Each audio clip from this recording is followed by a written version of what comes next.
Day, the 18th of September, 2025. And I just want to make sure my volume's up here. Okay, yes, it is.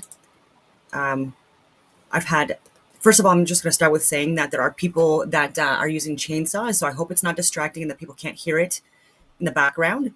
It's fall, or it's not fall yet, but it's going to be fall in a few days. The spring, sorry, not the spring, the fall equinox, equal amount of day and night. Harvesting, but also cutting down trees for wood to prepare for the winter. So it's around this time that people start doing that. I still have a couple of cords left from last year, but I still probably next week I'm gonna have to get and chop and pile a lot of wood. But anyway, I hear it. So regarding Charlie Kirk, I'll say that on the first day, I had been gone pretty much the entire day, and I was in no reception zones. I talked about that, and so I didn't get the chance to really look at or really dig into any of the data that was coming out. Other than I just scared like a screen capture of the fact that he had been shot. Didn't even know it was confirmed that he had died yet, and then again I had to leave again. And so over the coming days, like I have been looking at so many different videos out there, witness accounts, people that were on the ground, identifying people who people are alleging were part of this conspiracy, etc. And so, um, yeah, and so I'm going to share some of the videos I highlighted in my stories on Instagram, so you can get access these at any time on Instagram. And then I'm going to share Candace Owens' video from yesterday that I've looked more into, and then Nick Fuentes' response to that. And yeah, I will say before I even get into it that I really hope that Candace falls on my work and reaches out. I would email, but she's probably getting hundreds of emails, if not thousands of emails at this point in time. And there's a lot of information for me to provide that could easily just be disseminated via communication, like even in a 10-minute conversation, and then give my whatever data she wants from there to make sure that again, like that the truth is out, the facts are out, and that people aren't going on these conspiracy theories that may not have anything to do with what actually happened. And again, it's more of a distraction than anything.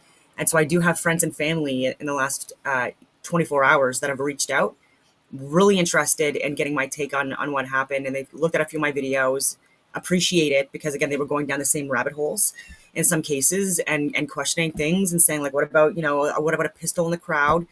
And so it really is clear to see like people that have law enforcement experience or investigative experience, or people that have done like combat estimates, for example, and being able to look at what happened and gather information and data of what happened in a very different way, trying to remove bias as well, because there's people that are even sharing videos of witnesses, and they're taking what they're saying completely out of context, and what they're saying doesn't negate what happened.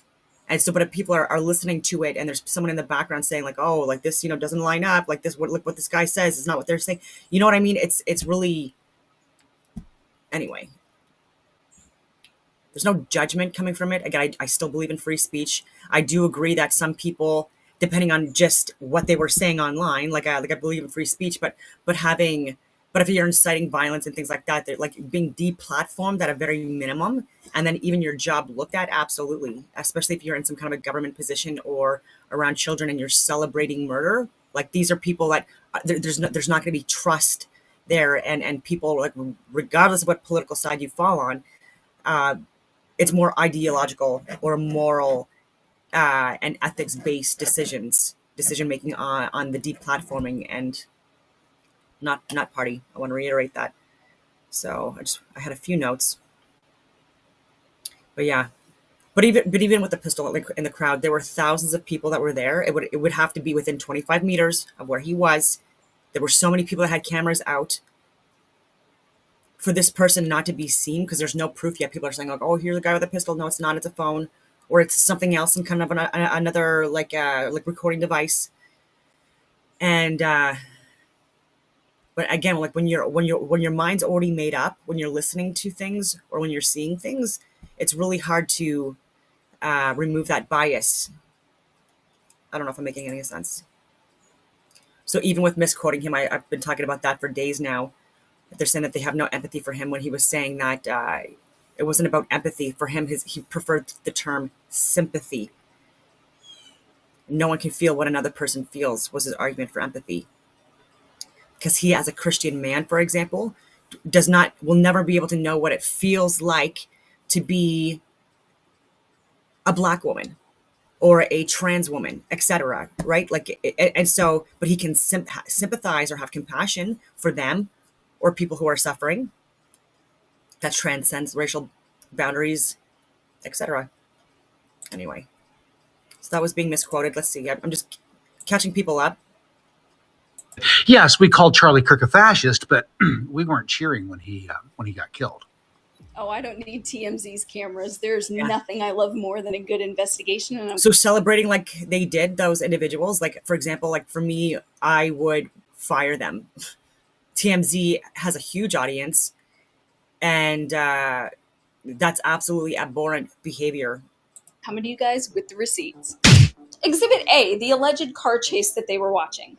Right there on the banner below, you can see it started in Temple City. Or at a very minimum, like a public apology, owning it, not lying to us. And then having to be like some kind of training, some education training. I don't know. And we saw that. Go ahead, Philip. Well, I wanted to let you know that President Trump has said Charlie Kirk has died. So that is the breaking news that we are likely about to have with ABC News. Exhibit B, the giant clocks around their office. Yeah. Exhibit C, don't worry, you won't have to do the math because I've done it for you. Timestamp, time. It is 1:07 and 15 seconds in the afternoon with the timestamp on their video. So again, Peggy Bolton, if you guys want to hear the full video, and again, I have it highlighted on my page. I'm not going to go through the whole thing. But again, it's just like it's confirmed that people were celebrating disgustingly when Charlie Kirk was murdered. And that is so, like, in poor taste. Oh, yeah. Way back. This is from 3 weeks, 2 weeks. All right.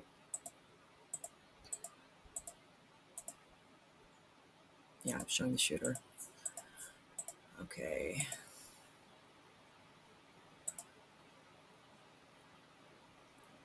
I loved this video of him breaking down religion being codified into law.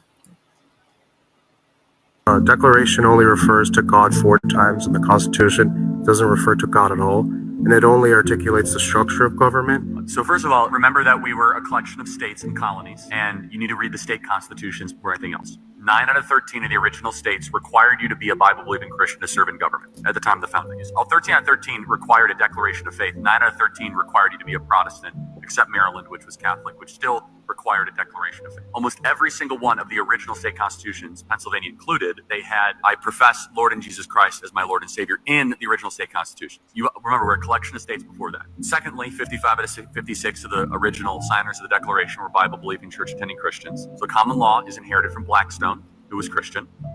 A common law is an outgrowth of the scriptures. So let's go to 3 principles of common law: presumption of innocence, due process, and jury of your peers. All 3 are biblical principles, wrapped into the ultimate biblical principle that you shall not favor justice if you are rich or poor, which is in Leviticus 19, right before the most famous part of Leviticus 19, which is that you should love your neighbor as yourself. But before that is that in the administration of justice, you shall not favor the rich or the poor, which is the idea of blind justice. We get that in the West, which is incorporated also in the New Testament ideal. Neither slave nor Greek nor Jew, you're all one in Jesus Christ, which we get the idea of human equality.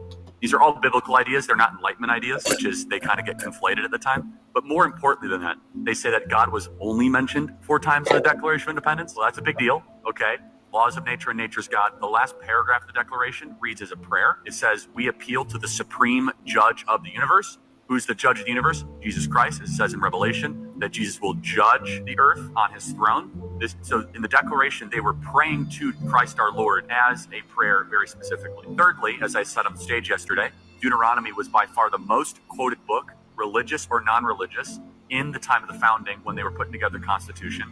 More than John Locke, more than Montesquieu, more than Blackstone. So the book of Deuteronomy, which talked about laws, customs, traditions, it was Moses' farewell address as he's about to say goodbye, say, hey, good luck in Canaan, guys. Here's how you should set up your form of government.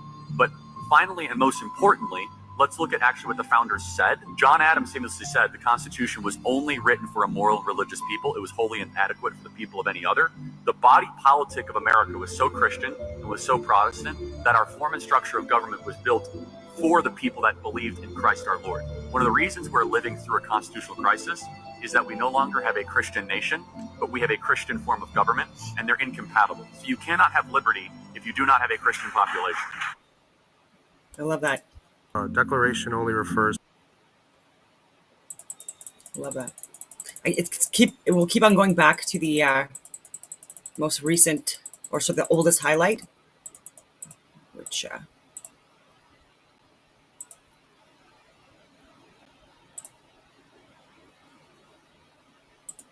Speaking of this tragedy, is this a moment for your party to reflect on political violence? Is it a moment for us to think about the responsibility of our political leaders and their voices and what it does to the masses as they get lost in misinformation or disinformation? Yeah, sure. Let's reflect on dangerous rhetoric, shall we?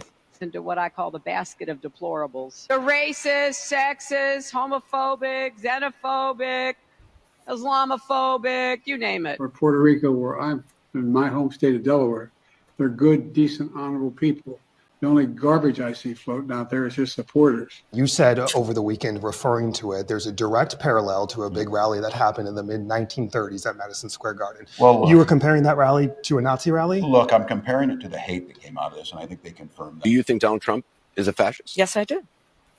Yes, I do. No one has ever been more dangerous to this country than Donald Trump, and he is a fascist to his core. Hey, let me shut down the city! We are at war! We're in a war right now. it's like giving the green light to radicals and extremists from your political side.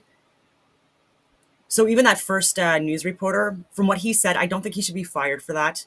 And so again, like there's a balance here. I'm going to share some videos on what Destiny has said online and let people decide for themselves what they believe to be speech that should be protected or not. And I'm going to show some data that I had with back and forth conversations with Grok regarding video games, possible connection to Tyler Robinson. And again, I don't believe he conspired alone. Like even in his text messages, he had said that he'd been planning this for about a week. I do believe that there's more of an involvement of the boyfriend than what's being demonstrated.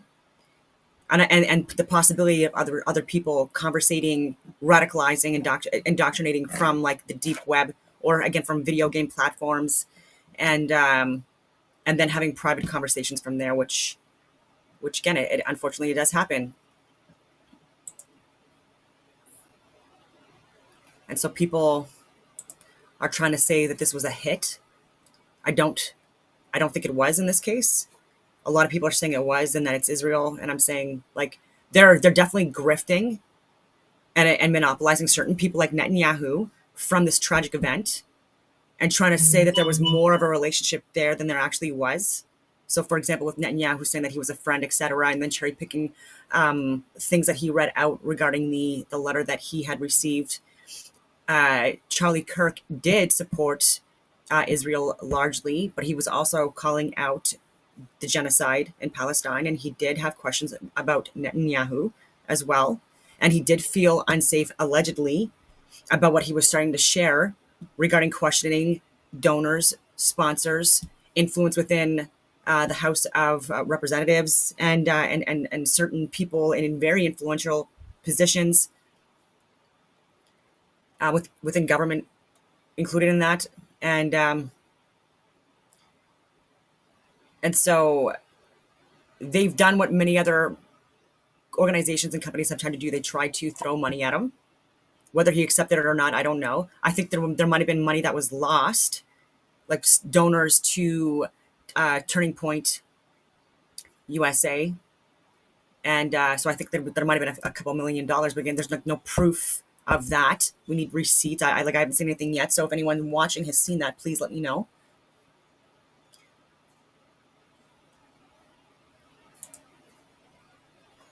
But no, I don't think this was a hit job by the Mossad. I could be wrong. People are going to be looking at all different angles.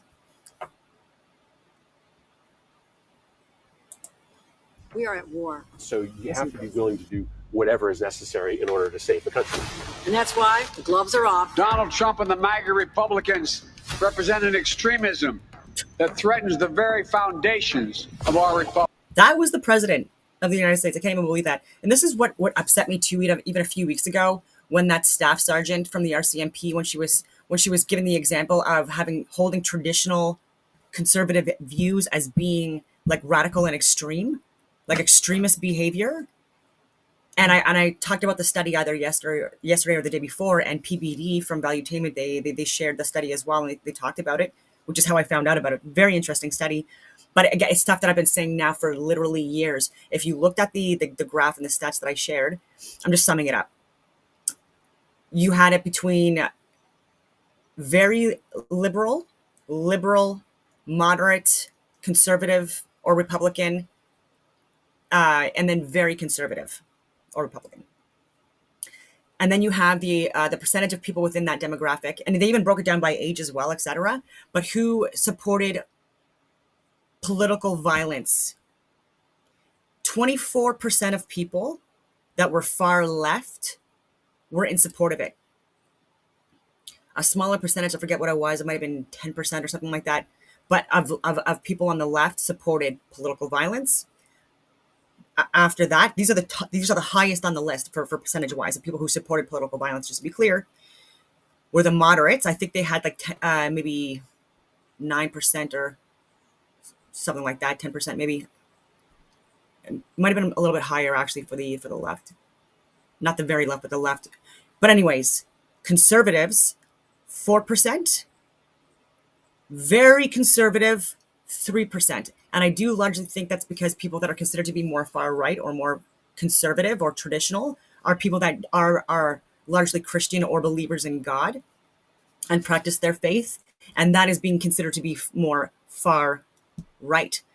And so you can see very clearly that 8 times more likely and more in support, 8 times more in support of political violence are people on the far left than the people on the far right. In fact, they are the lowest group where you would expect or see, statistically speaking, people either committing political violence or supporting it. And I'm not saying there's none, but I'm saying it's significantly lower. We're talking about 24% versus 3%. Top of the list, bottom of the list. And I think that's because of the rhetoric that's being pushed from experts, leaders, celebrities, mainstream media, and it's trickling down. The creators of the video games, with a lot of this communist, fascist, socialist, like this woke DEI, CRT indoctrination going on, further radicalizing people. And I've talked about the Stanford prison experiments. I've talked about Universe 25, the Milgram experiments, how easily it is to influence behaviors, especially young men. Public. And yes, there are many threats to democracy. See it with these extreme candidates. I just don't even know why there aren't uprisings all over the country, and maybe there will be. But you can only push people. And if people are going to call me sexist for saying that, just to be clear, because I'm saying like more young men, because when you look at the capacity for violence and aggression, more of the rapes and murders, when you look at the spectrum or the graph, largely it's men that are committing like that, like the most, I would say, like damage or violence or trauma in a more physical, direct way. And they are the physically stronger of the species as well, and so many other factors as to why. The gap is closing in for so many different reasons. This is why I think a lot of people need to find God. Yeah, just again, more examples of what they say.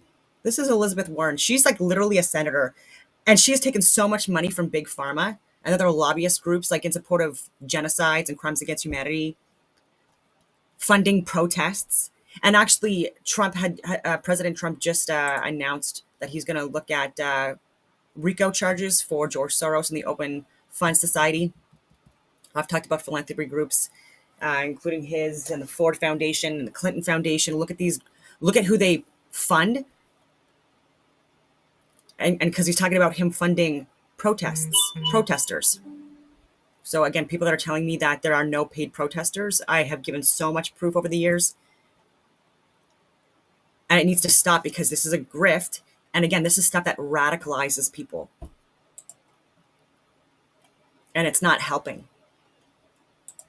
So far. And then they start to take matters into their own hands. What the American public want is for us to bring actual weapons to this bar fight. This is an actual fight. You know, this is literally call to arms. The MAGA movement is a threat. But Michelle says that, when they go low, we go high. No. With all due respect, if they go low, we don't go high. When they go low, we kick them. We take them to the mud and choke them out. And make sure that they stay down. And you know what? Kick them when they're down because they deserve it. Get up in the face of some Congress people. We are going to be in your face. We are going to be on your... We have to fight this in the streets. We're going to fight it in the streets. It's time to step out of your comfort zone and step out into the streets. To our Republican colleagues, if you do not see the light, we will bring the fire. Resist! You and your little friend up. See, this is what I mean. Like these people, the firing also depends on the amount of influence and your position, especially within government. And so if you are inciting violence and you are working in government, you might be a future presidential candidate on the Democratic side, lady. This is not presidential behavior. Bipartisan politics.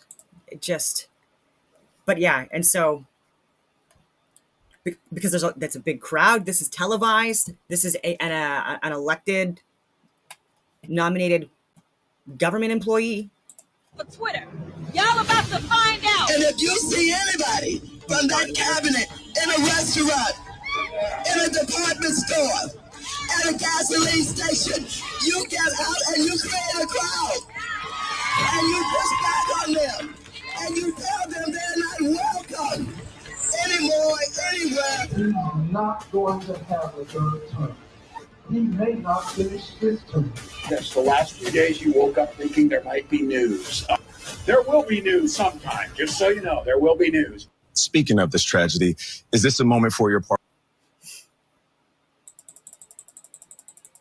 Just want to go through some more, just to catch people up if they don't want to go through my other videos, which I highly recommend doing.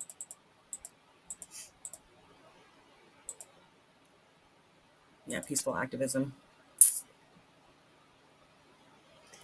Yeah, so I have shared a lot of videos that debunk what people are saying about him being racist or misogynist or sexist, etc.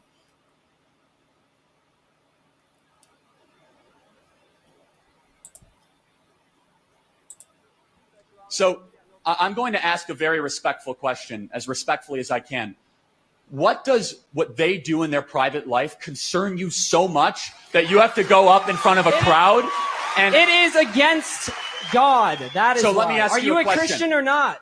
Do we live in a theocracy? Yes or no? No. Do we live in a theocracy? You said you're a Christian. I am a Christian. And do you know what? And guess what? I will say this. Part of being a Christian is appropriately interpreting what the theological says for the individual, but also means to be long-suffering and patient and loving and kind. Jesus Christ talked to all people. Jesus Christ went and did his ministry through Judaism. That's far right. That's what people are calling far right, and it is what far right now, I guess, having conservative traditional views like that. And then you've got people that I just shared that are calling for violence against people like Charlie Kirk and me, I guess, and other people I know. Judea and Samaria, and he had dinner with tax collectors, and he had dinner with prostitutes, and he did his ministry in every part of the Mediterranean. What it means to be a Christian, my friend, is to be open-minded but firm in your belief, so you can have that belief. But if you say there's something inherently wrong with communicating or associating just because they make different personal decisions than you, sir, are not a conservative. Thanks for being here tonight. Just so well said.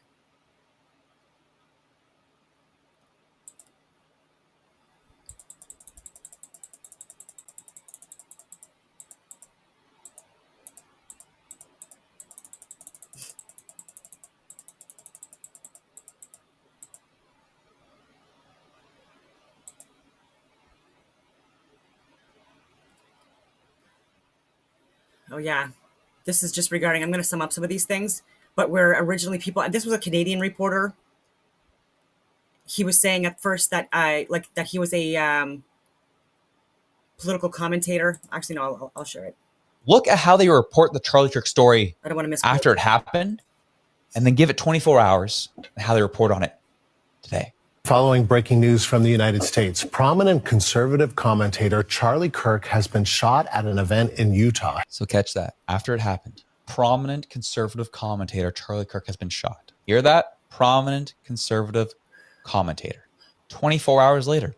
Let's have a look, see how they describe him, shall we? Still ahead, the latest on the killing of far-right activist Charlie Kirk in the U.S. Investigators have released images of a person of interest. It's just so egregious and in your face at this point. Far-right activist. Very different from prominent conservative commentator. I'm almost done this, don't worry. This must be a little annoying, but again, I think it's important just to be thorough.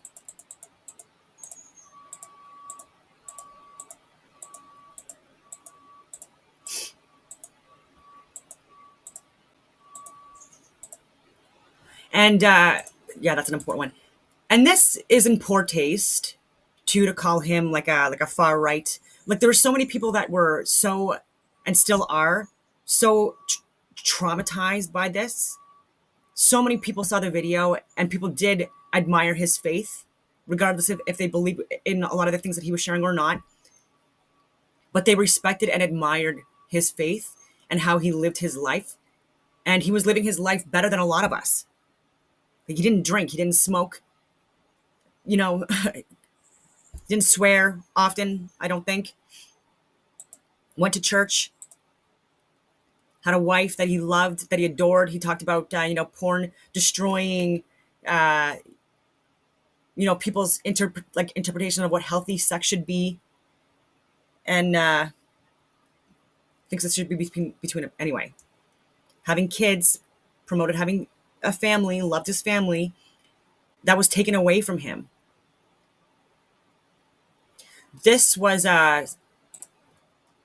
yeah, I think this needs to be shared again. All right, I know this is a fitness page, so this will be my last video talking about the whole Charlie Kirk thing. However, because I used to be on his security team, I got hundreds of messages and comments.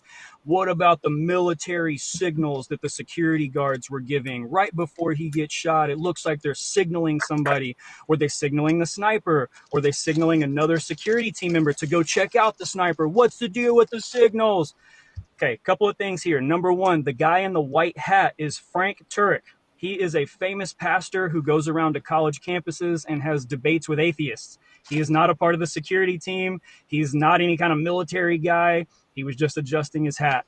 The other two guys, looks like they're making signals. First of all the people who are like, I was in the military. I've got family in law enforcement. I know hand signals when I see them. You obviously didn't have very much tactical training. Otherwise, you would know that the signals that people use in the military is for close quarter combat.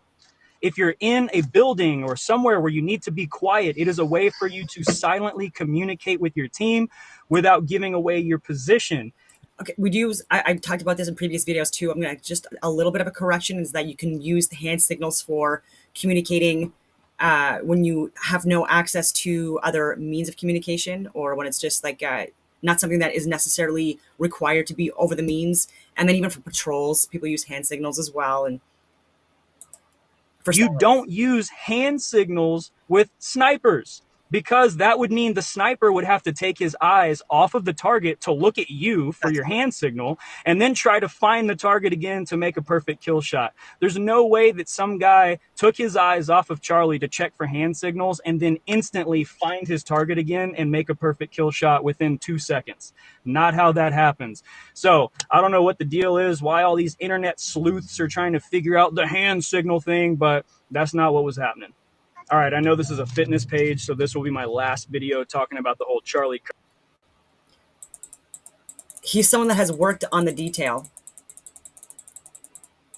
And Dr. Frank Turek, I've confirmed as well that he's also released his own statement showing that, talking about him not being the one that was involved in any type of murder against someone that he loved. And he was someone that also debated atheists on campuses as well.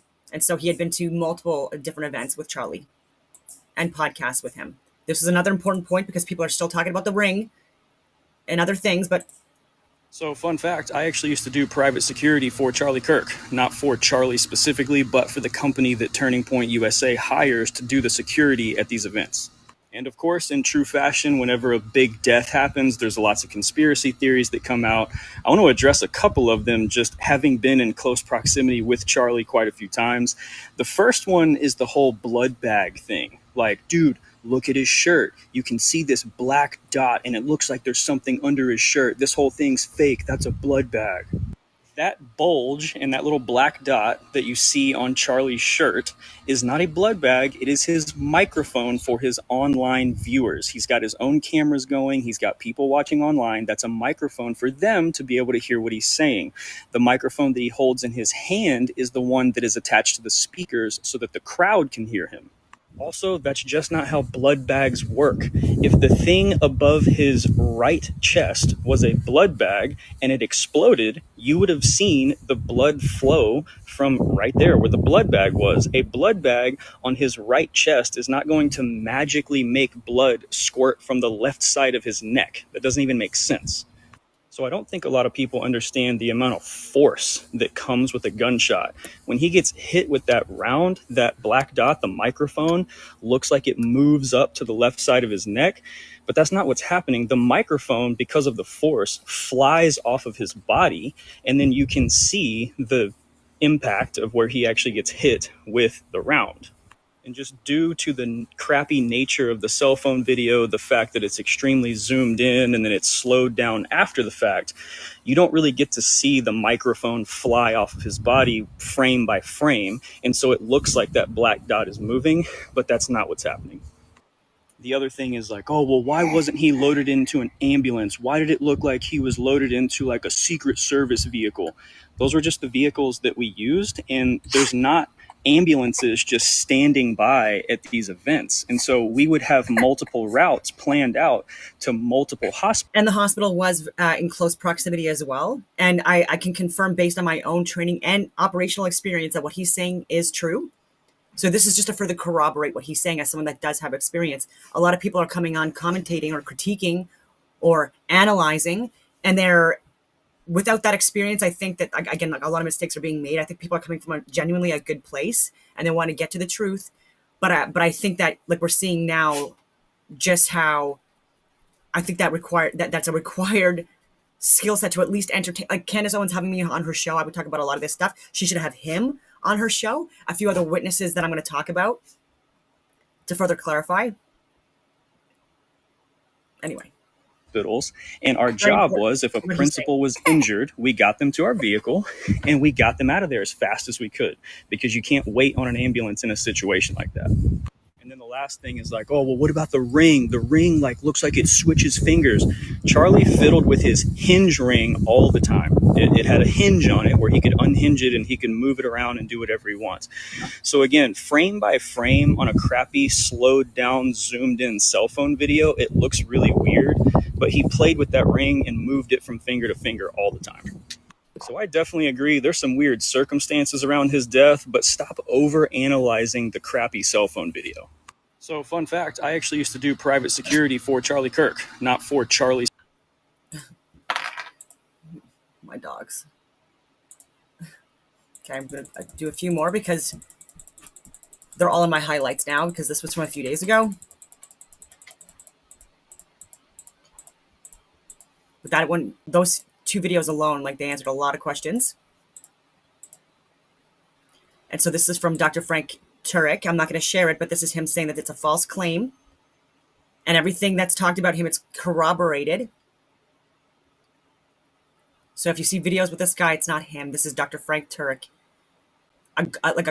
Believes in God, strong in his faith.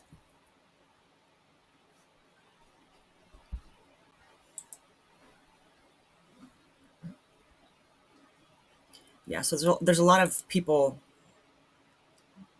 calling out all the bullshit regarding what people are saying about Charlie Kirk being a racist and stuff like that. This is another man. This was a good video. I highly recommend people taking a look at it. Yeah, that was good. That was me sharing the text messages. I'll talk about that as well.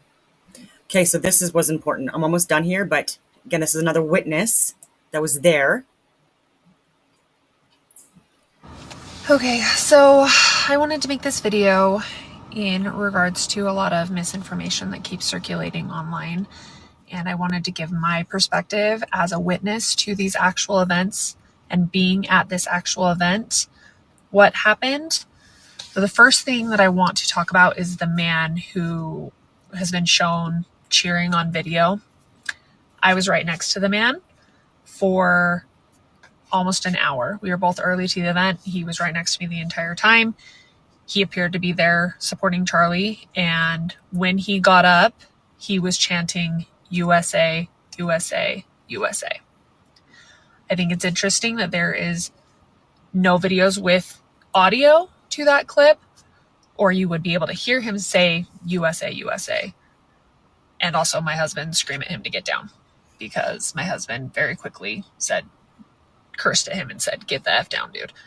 I think it was incredibly in poor taste, but I do not believe that it was malicious like people are making it out to be. I believe he was there to support Charlie, is my perception. The second thing that I want to talk about is his kids being there. His kids were not there. He doesn't show his kids on social media. He would not bring them to an event. I never saw them at the event. I never saw his wife at the event. They were never brought out in front of us. I was right next to him before, during, after everything happened. I never saw his kids. I never saw his wife. I cannot speak to if they travel with him. They could travel with him. They could be in Utah. They could have been in Utah for all I know prior, but they were not physically at the event. Third thing I want to talk about is Charlie wearing body armor. Charlie did not have body armor on. I keep seeing that circulating that he had body armor, and he was right next to me multiple times. You could see directly through his shirt, front and back. He did not have body armor on. So I'm not saying that anything is fact. I don't know. But my perception from being a witness and actually being there is those things. Thanks, guys. I think I don't know if Candace has these videos or not, with these witnesses, people that were there and people that have worked with his detail before, Charlie Kirk's detail before, and who identified Dr. Frank Turk, etc. Like, I think these videos, if anything, need to be widely disseminated, because there's so much misinformation out there that I'm getting, even from friends and family, respectfully, but they're just trying to clarify and correct the record here. They're not coming from any sinister place at all. And a lot of them loved him. Okay, let me just see here. False claim, yep.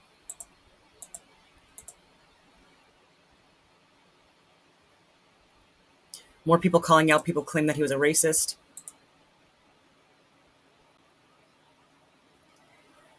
Yeah. Yeah, this was a good video.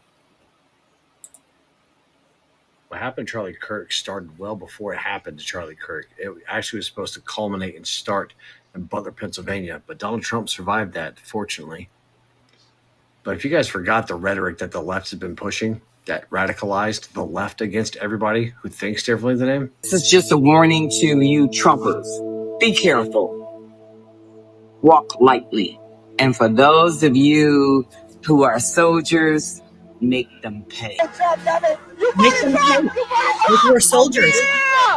I will go and take Trump out tonight. And if you see anybody from that cabinet in a restaurant, in a department store, at a gasoline station, you get out and you clear the crowd. And you push back on them. And you tell them they're not welcome anymore, anywhere. Protesters attacking Trump supporters. Those supporters were attacked as they left the convention center in San Jose overnight. Some punched, some chased down and beaten.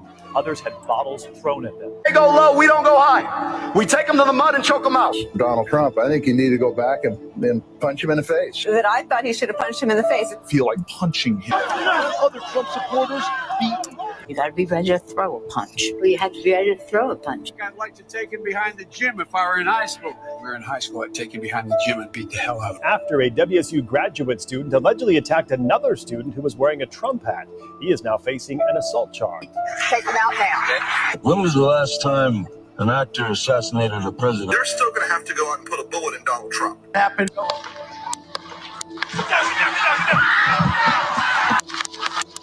Please get up in the face of some Congress people. People will do what they do. Antifa counter-demonstrators set off a purple smoke bomb, a signal to push aside barricades and move in. I want to tell you, Gorsuch, I want to tell you, Kavanaugh, you have released the whirlwind, and you will pay the price. People need to start taking to the streets. This is a dictatorship. I just don't even know why there aren't uprisings all over the country, and maybe there will be. You know, there needs to be unrest in the streets for as long as there's unrest in our lives. Enemies of the state. Show me where it says that protests are supposed to be polite and peaceful. When they go low, we kick. How do you resist the temptation to run up and wring her neck? Biggest terror threat in this country is white men. I'd like to punch him in the face. I said if we were in high school, I'd take him behind the gym and beat the hell out of him. Punch some people in the... Where is John Wilkes Booth when you need him? I have thought an awful lot about blowing up the White House. All you've done is show us what's tolerated and accepted in the political world, that you can kill your political opposition if they speak and feel and believe differently than you religiously. Keep that in mind. What happened to Charlie Kirk? That's just to give you some more evidence of people inciting violence and radicalizing people that are in prominent positions. Taxpayer funded. Let's see here. Okay, so we're done with that. I'm going to go into my current stories. Almost there. Let me see here. Yeah. Okay. This wild. This Edmonton drag performer said, this is fact checked. This is verified too. This is not misinformation.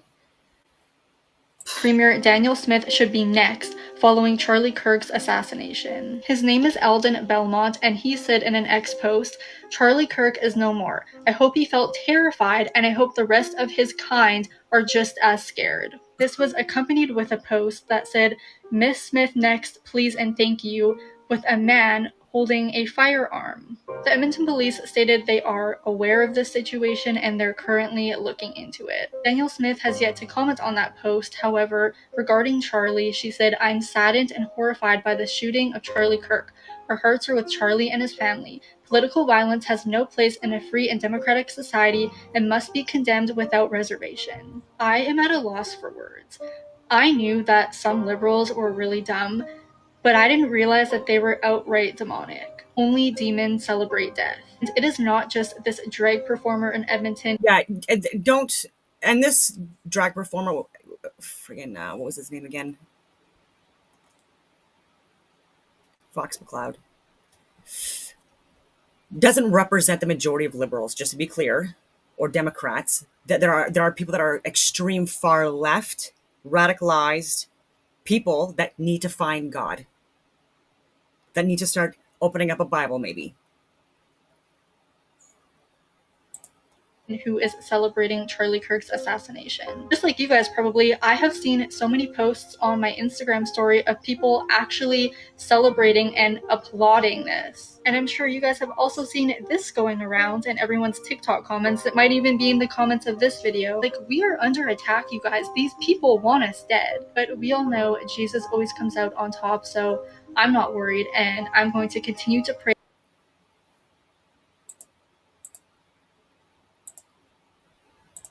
I have a great solution. Stop talking about race all the time. Race doesn't mean anything. Because I look at you not as a black guy, but as a human being made in the image of God, and I want to know what you bring to the table. Are you good at the job? Are you better than your competitor? Because let me just pause for a second. I just want you to hear out what we believe. is that when you talk about race all the time, you start to resegregate society based on tribes, and you lose this idea of e pluribus unum, all made in the image of God, out of many one. And yes, we have made many mistakes in our past, but we were getting closer as a country in my childhood as being not obsessed with race. We've become more race obsessed over the last 10 years, especially the last 5 years, which is why we're seeing the anti-DEI movement, which actually ends up hurting people of color more than previously. And women. And I guess the biggest question, though, is that why should race matter at all? Shouldn't we just de-emphasize it? Charlie would have been an awesome president. Yep. And to his point on that, I joined in 2001, August 3rd, 2001, before 9/11, just before. And at first, I totally bought the narrative. And it took me a while to wake up, but when I did, it was foundation destroying. It was because of the work I was doing and looking into like building up my scenarios, practical portions of courses I was teaching for hostile environment awareness training and standing rapid deployment team courses, etc., to respond to natural and man-made events.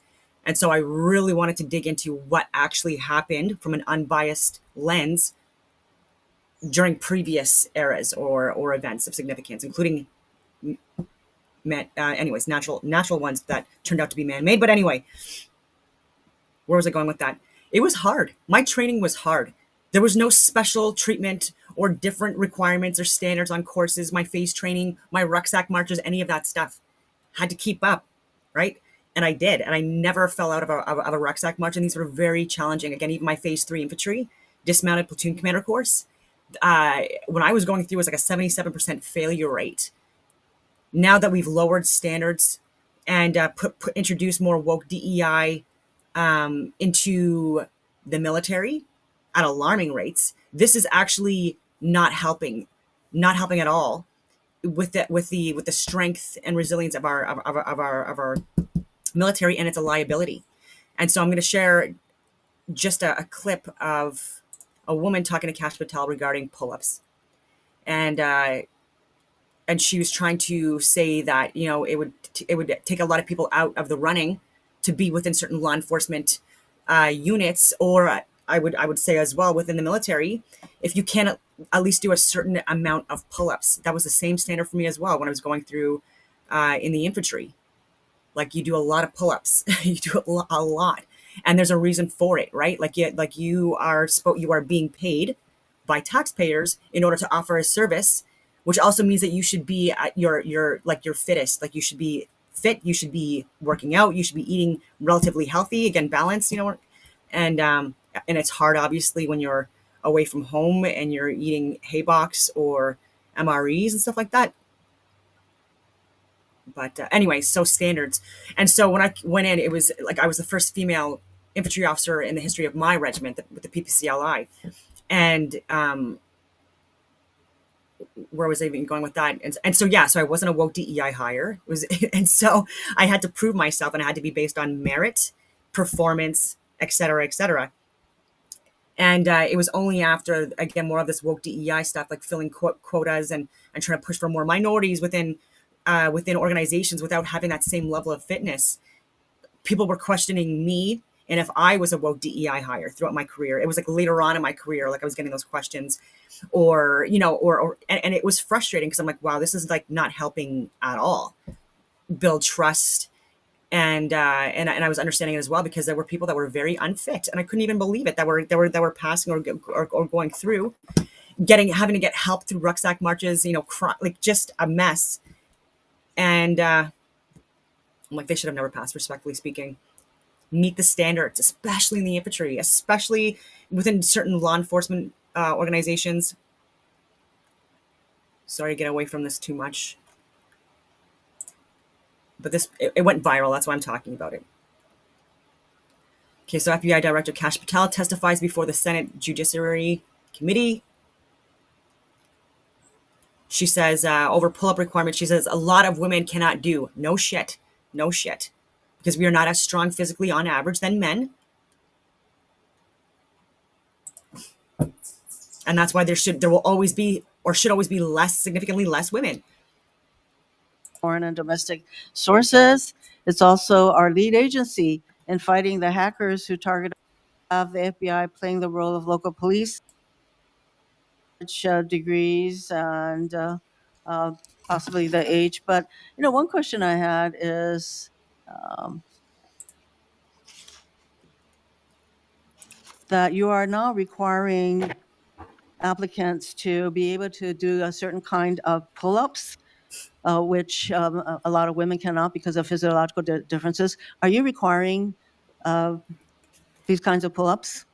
We are requiring a physical program at BFTC at Quantico because FBI agents carrying guns in the field have to chase down bad guys and do really hard work. The physical fitness standards of those agents So are are being you requiring appropriately these assessed. kinds of pull-ups? We are requiring everybody to pass the 1811 standards at BFTC. If you want to chase down a bad guy Excuse me, and put the him in reason I handcuffs, you ask- better be able to do a pull-up. Yep. The reason I ask is that So I agree with him, absolutely. I do. So it took me a long time to find this video. No, not that video. It didn't take me long at all. It took me a long time.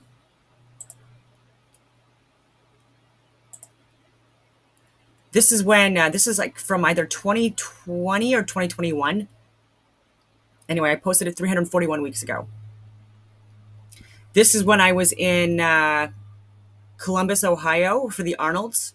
I was doing a pro qualifier for bodybuilding, for wellness, specifically the wellness division. And I was exhausted too. I was so depleted because you go through a peak week before you get on stage and stuff like that. So, but anyways, these I think are Marines or people at least within the American military that they had a stand set up during this event. It was kind of like an expo that also goes on during these events, and they see if people can do pull-ups or not. And so so we were walking past it, and then my ex, who I still talk to, we're still friends. This is a video he made. I'm glad he did the video.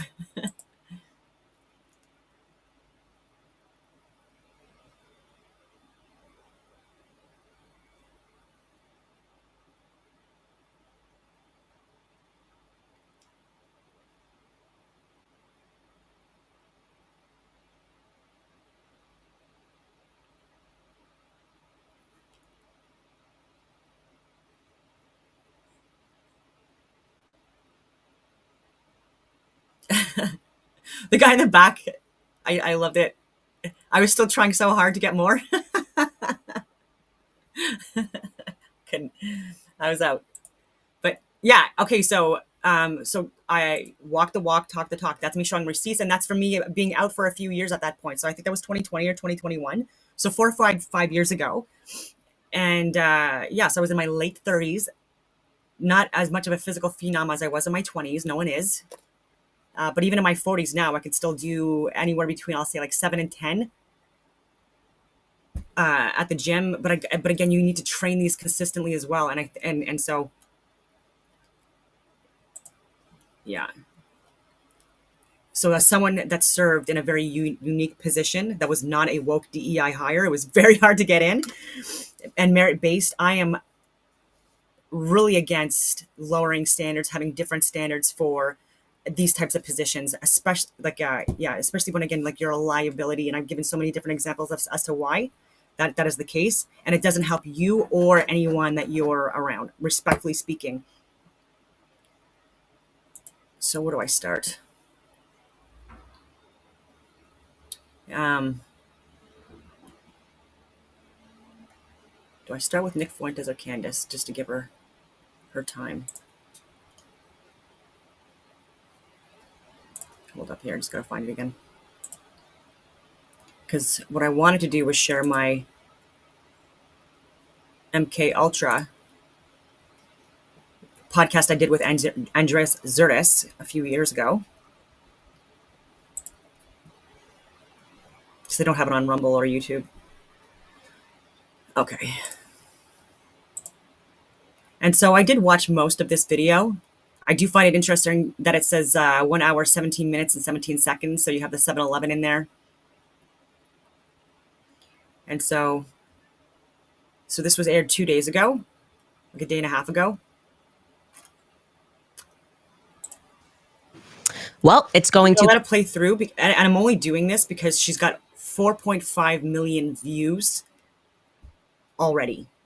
Millions and millions of people. And so I'm just trying to do my part and trying to correct the record.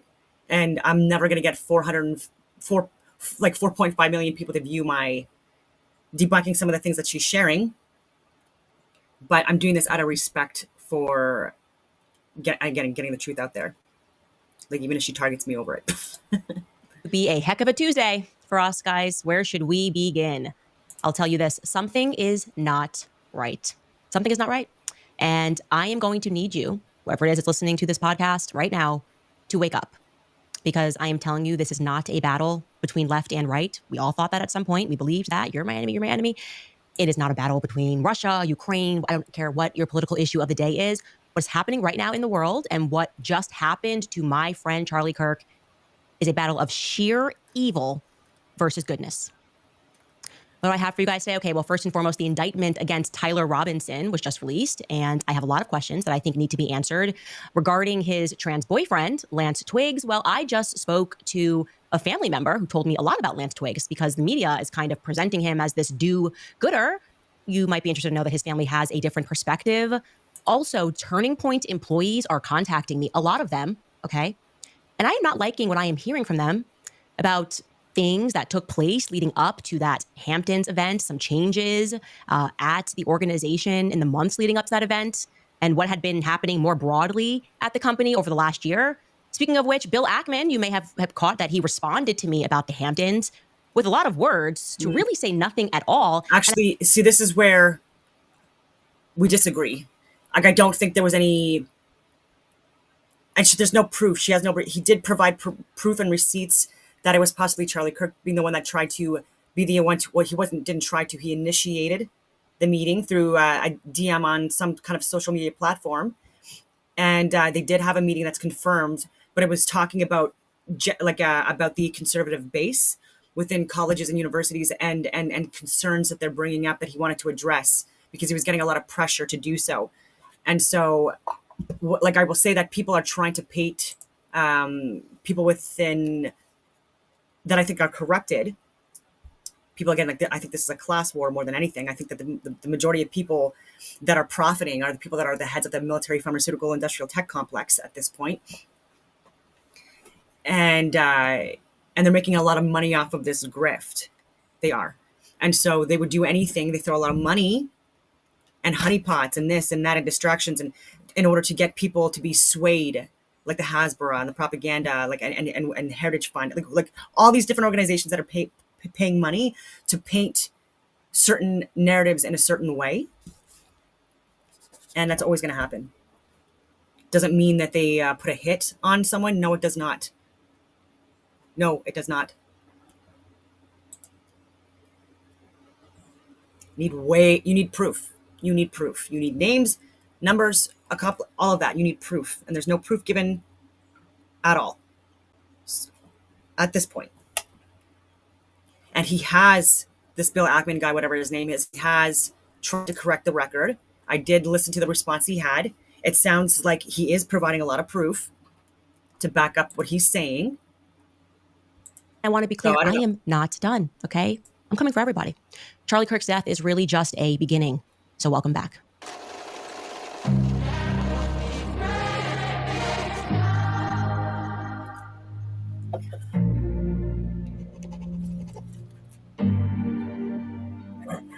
Let's start with some major updates regarding the Charlie Kirk case. First and foremost, what always stood out to us about this shooting was Decoy Boy, right? We're all on social media. We all watch the news. We have all, whether we wanted to or not, witnessed, thanks to social media and the news, a lot of shootings, whether it's gang related or otherwise.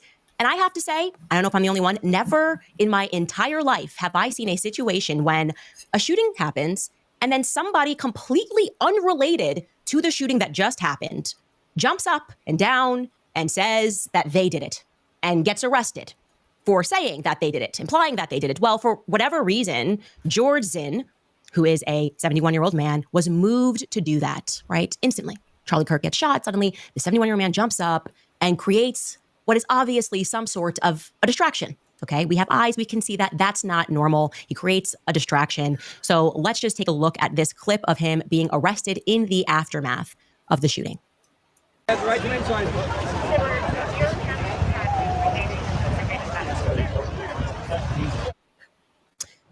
Well, now it's about to get even stranger because since he's been arrested, he's now facing charges of obstruction of justice because he didn't do it, right? Why would you do that? Why would you obstruct justice in this manner? And now, in addition to those charges, we learn that he's been harboring images of child abuse, okay? He has kiddie porn. This is the headline. I can't make this up. Man arrested for allegedly faking a confession to Charlie Kirk's killing. George Zinn, accused of obstructing justice, was also booked in connection with images on his cell phone related to child abuse, okay? So we learn from this article that after being arrested, the 71-year-old man for the second-degree felony, which is obstruction of justice, he was also, when the police had approached him, he was being weird about giving them his cell phone, okay? So they took him into custody, they treated him for a medical condition, and then they start asking this guy questions about, what are you doing? Can we see your cell phone? And he's being really cagey about giving over his cell phone. They're like, okay, we're trying to get to the bottom of why you would stand up and scream, shoot me, immediately following the aftermath of this murder, okay? And what they discover is that when asked by an officer, okay, after they figure out that he's not being cooperative, is that he has images. He has images of kiddie porn. There's another way to say this, of related to child abuse on his cell phone. Now, what does that tell you about this guy? Okay, what does it tell you about George Zinn? What that signals to me about George Zinn is that I've read a lot about Jeffrey Epstein. I've read a lot about blackmail operations. The people they tend to go after are people who are into children. Full stop. Now, I'm not. So she's alluding to what she's claiming or alleging is that George Zinn must or possibly is was under some kind of like a blackmail operation, and he was utilized because people knew from some kind of like intelligence agency or law enforcement agency or whatever that knew that he had child pornography on his phone, and they were using him as some kind of a distraction or decoy, whatever, or that he was part of it. I've been saying since the beginning, I do not think so. Respectfully speaking to Candace, but again, I want to be thorough. And 4.5 million viewers so far. So I'm going to tell you a little bit more again about this individual. I'm going to go back to things as well. So George Zinn, a 71-year-old Utah resident, is a longtime political gadfly and self-described libertarian conservative known for disruptive activism at events across the state. His history spans decades of arrests for disorderly conduct, trespassing, and threats, often tied to his eccentric behavior and desire for attention. Below, I outline his activism record and documented mental health issues based on court records, media reports, and official statements. Zinn gained renewed attention after his arrest on September 10, 2025, for obstruction of justice following Charlie Kirk's shooting at Utah Valley University, UVU, where he falsely claimed responsibility to draw attention from the real shooter. He was released the next day, but later faced separate charges for sexual exploitation of a minor.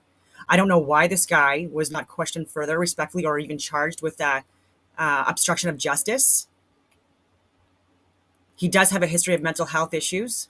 I'm going to see if Grok gets into that because, again, Grok is not perfect and sometimes does just get information off of Google, which oftentimes can also be misinformation.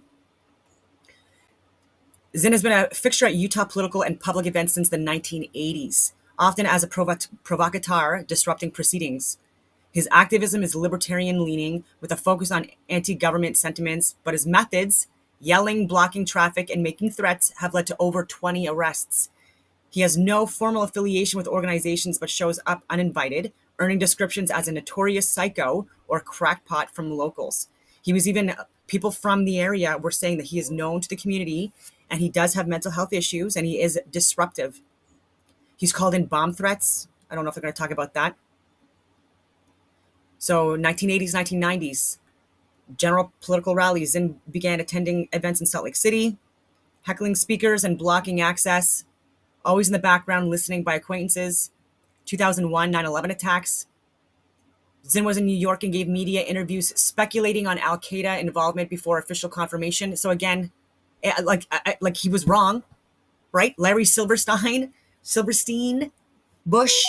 I know this sounds conspiratorial, but there are people that were involved in an insurance fraud at the friggin' and treason and murder. Controlled demolitions were used. Anyway, 2013, Zinn emailed organizers offering to help place bombs near the finish line days after the Boston Marathon bombing, leading to a terroristic threat charge. He called it a joke. That's not funny. Entered a plea deal and was ordered to mental health treatment. So he should have been in some kind of a mental institution. He should be now. Okay, so Zinn's activism is characterized as odd and attention-seeking with a libertarian bent. Why are they saying libertarian? This guy's not, like, what? Who cares about his political affiliation? We don't claim him. I'm just kidding. Yeah. Documented history of mental health challenges with multiple court-ordered evaluations and attempts to enroll him in treatment programs. So unless you have proof of conversations being held by Zinn and Tyler Robinson, there's nothing there. I could be wrong, but that's just where I'm coming at it. Not saying, I obviously, he's just been charged here, so I guess we have to say allegedly, but that's what's coming out now, that they found images on his cell phone. So this guy who is into this sort of thing, we also figure out that in the past, he has given interviews related to September 11th and Al-Qaeda. He is in Utah, and he is obstructing justice, and he also happens to have this totally disgusting addiction of some description. I'm assuming it's an addiction, and that's what he's harboring. He's harboring child abuse images on his phone. That's what I'm going to tell you. That's my instinct immediately. I don't like this guy. That is suspect, okay? Something to watch. Now, in terms of this indictment, now that we can formally read the indictment, there's been a lot that's been said that I think a lot of the miscommunication is perhaps coming from Governor Cox. I think he, in and of himself, I probably should look into Governor Cox. I'm not sure why he said some things that are apparently untrue. Maybe he misspoke. I understand there's a lot of pressure when it comes to this investigation. But let's just take us through this indictment. I think it's important for us to go through it so that we can see the setup here of what took place on September 10th. Now, first, they provide basically an overview in this indictment. It's a probable cause statement. They tell us that basically after 33 hours, they really love saying it, 33 hours. I don't know why they keep signaling that to us. On September 11, 2025, when Tyler James Robinson surrendered to police at Washington. So there are people that are also saying because of the number 33 being put out there that this is absolutely a false flag, staged, planned event, whatever.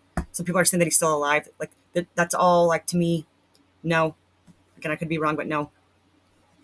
And that's why, like I was saying with Kash Patel, when he said 33, I'm like, oh my God, you just opened the friggin' Pandora's box, even just by saying that. Like you could have been precise, right? If it was like 32.47 hours, I don't know, like 47 hours, but that just led to a lot of people going down rabbit holes and just throwing out all the evidence, the actual evidence out. And so not every time 201 or 33 is used doesn't mean anything. Just like Candace's video. It's 1 hour, 17 minutes, 17 seconds. Should I read into that and saying like, oh, is this her video, and this is like her sharing with other occult people that, this is some kind of like propaganda that she's giving to us to lie, like to deceive us. Washington County Sheriff's Office. That was when it happened. You don't always have They to found read DNA consistent with Robinson on the rifle trigger. After shooting Mr. Kirk, Robinson hid the gun. They're going to get into that. Discarded the clothing that he was wearing when he fired the rifle, and he told his lover/roommate to delete incriminating text messages and not to speak with police. And also, they will be charging him count 6 because children were present at the time of the shooting. Okay. Now, to get through this, we are told that the suspect, after this shooting took place, that there was a police officer who immediately looked upward and realized that he had heard the sign of a rifle, knew that it was obviously coming from the rooftops. They then began crawling through the footage. And that's another point. Even before the rifle was found, there were people like Mike Glover and others where we suspected that it was some kind of a hunting rifle at the very least. 30-06 is a very common hunting rifle used. It sounded like a hunting rifle. And if you fired a lot of rounds, like different types of firearms, then like there is ways that you can tell what kind of a caliber it is. Like no one's perfect, but like there are subtle distinct sound differences between like a rifle, a 50 cal, a pistol, a shotgun, depending on, again, the ammunition being used.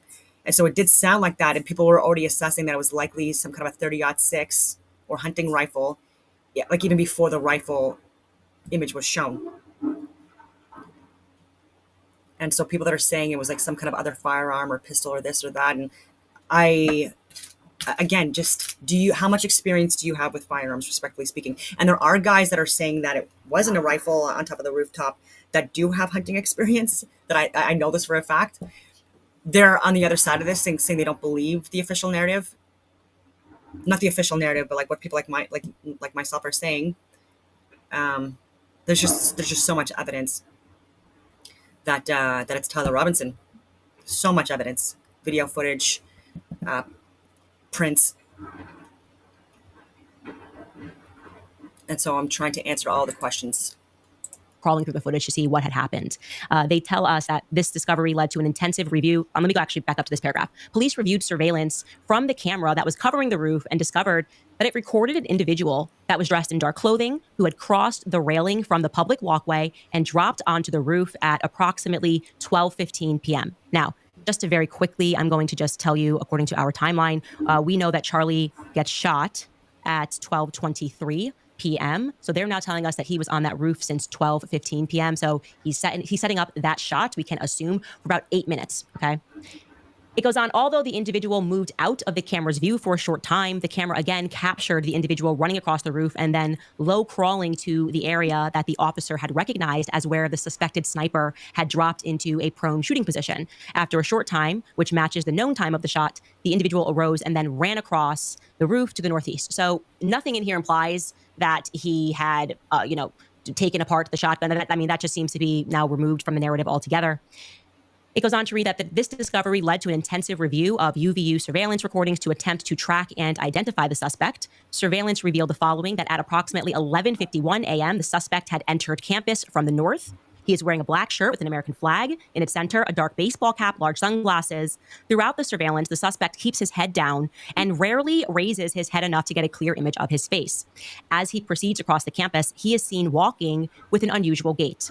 The suspect walks with very little bending in his right leg, consistent with a rifle being hidden in his pants. This unusual gait continues until the suspect is seen crossing the railing off the open walkway and onto the roof, where he leaves the camera's view. Okay, so the first thing I'm going to say is they've only sent us screenshots, right? We've only seen a picture of him coming up the staircase.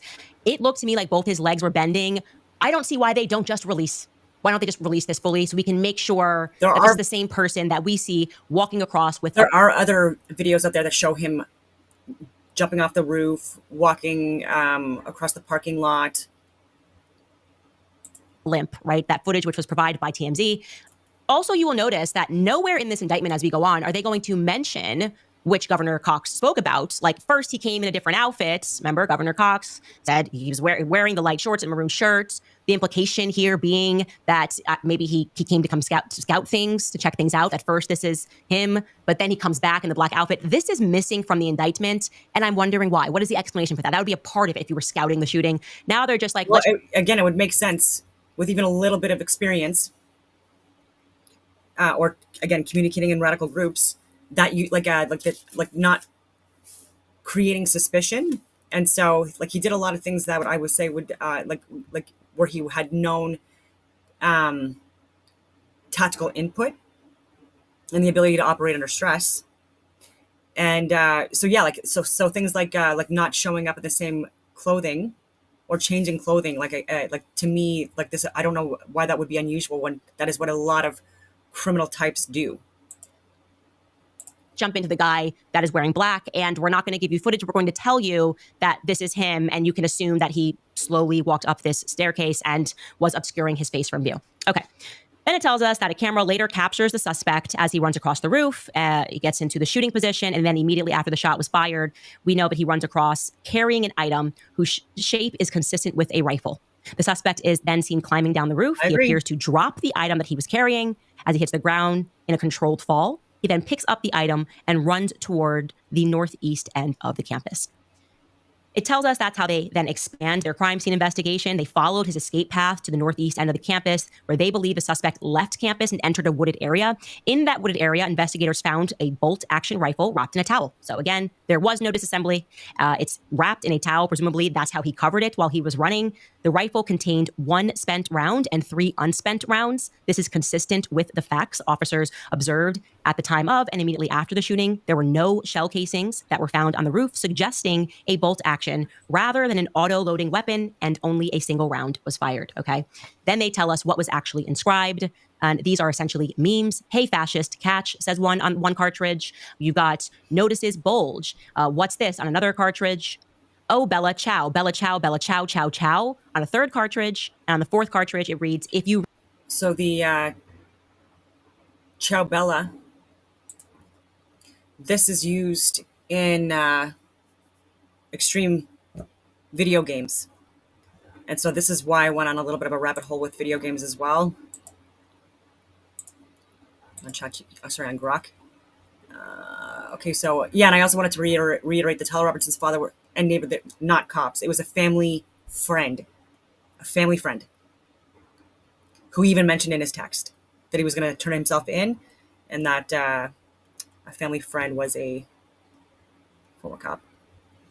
Okay, so yes, in the text messages between Tyler Robinson and his boyfriend roommate provided in the U.S. government's charging documents filed on September 16th, 2025, Robinson explicitly mentions turning himself into a former cop. Okay, includes released by County Attorney Jeff Gray. I shared that video. Includes Robinson stating he would surrender to a retired deputy sheriff who is a family friend.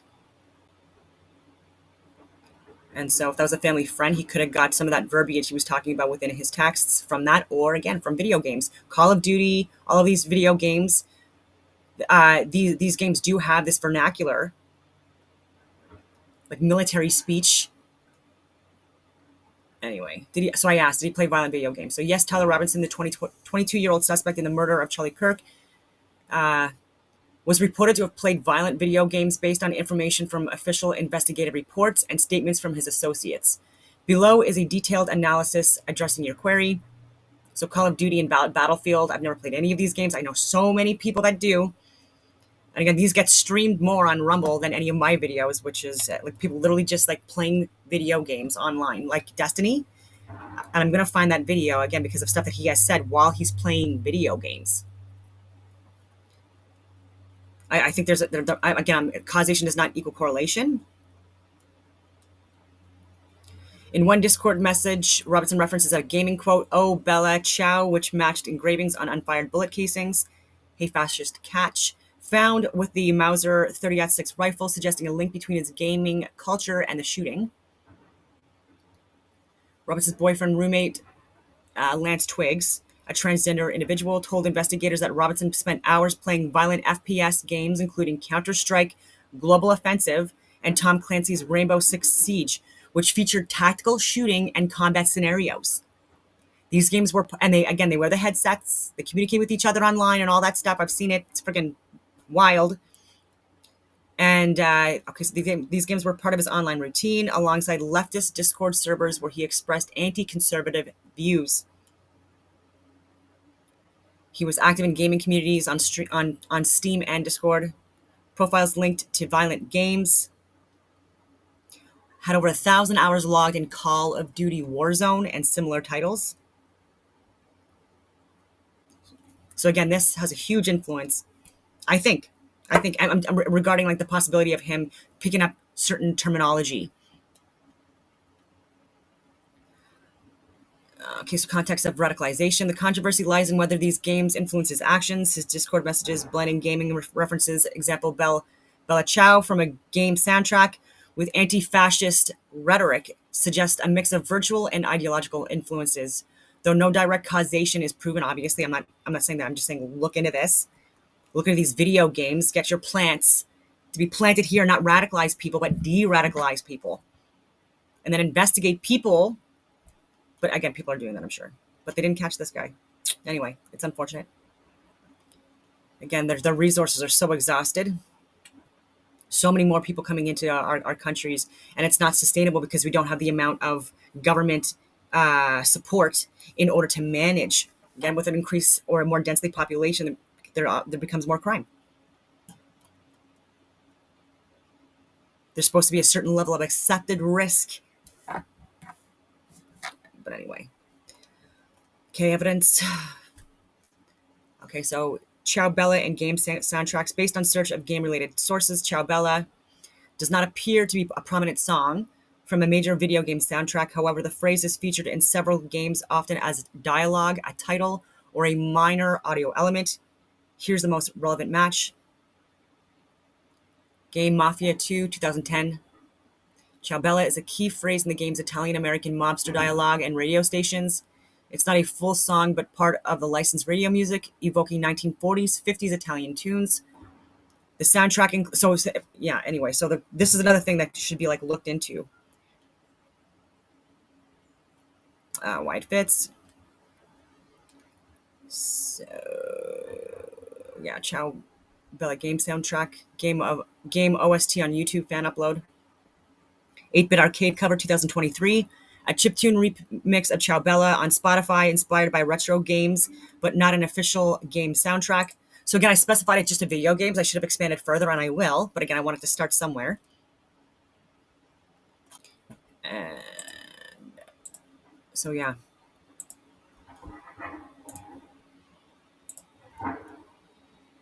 Read this, you are gay, LMAO. Okay, they detailed that. The rifle, the ammunition rounds, and the towel were then sent for forensic processing, and that the DNA was consistent with Robinson that was found on the trigger and other parts of the rifle, the fired cartridge casing, and 2 of the 3 unfired cartridges and the towel. Okay, they were able to immediately locate the shooter. They were unable, to immediately locate the shooter, so that's when they published the photos of the shooter from their surveillance, and they asked for the public's help. Now we're going to get a little bit more of a narrative change, right? They tell us that as they continued their investigation on September 11th, Tyler James Robinson then walked into the Washington County Sheriff's Office, and he is accompanied by his parents and a family friend to turn himself in. Okay. Now, again, he didn't confess yet, but he's here to turn himself in. Robinson's mother stated the following to police, that on September 11th, the day after the shooting, she saw the photo of the shooter in the news and thought that the shooter looked like her son. She then called her son and asked him where he was. He said he was at home sick, and that he had also been homesick on yesterday, September 10th, when the shooting occurred. Robinson's mother expressed concern to her husband that the suspected shooter looked like Robinson. So she's calling her husband and she's going, hey, this kind of looks like our son. And then his father agrees that looks like their son. So Robinson's mother explained to the officers that over the last year or so, Robinson had become increasingly more political. He had started to lean more left. He was becoming more pro-gay and more trans-right oriented. That Robinson began to date his roommate, which is a biological male who was transitioning genders. We're going to get to him in a second. This resulted in several discussions with family members, but especially between Robinson and his father, who have very different political views. In one conversation before the shooting, Robinson mentioned that Charlie Kirk would be holding this event at UVU, which Robinson said was a stupid venue for the event. Robinson accused Kirk of spreading hate.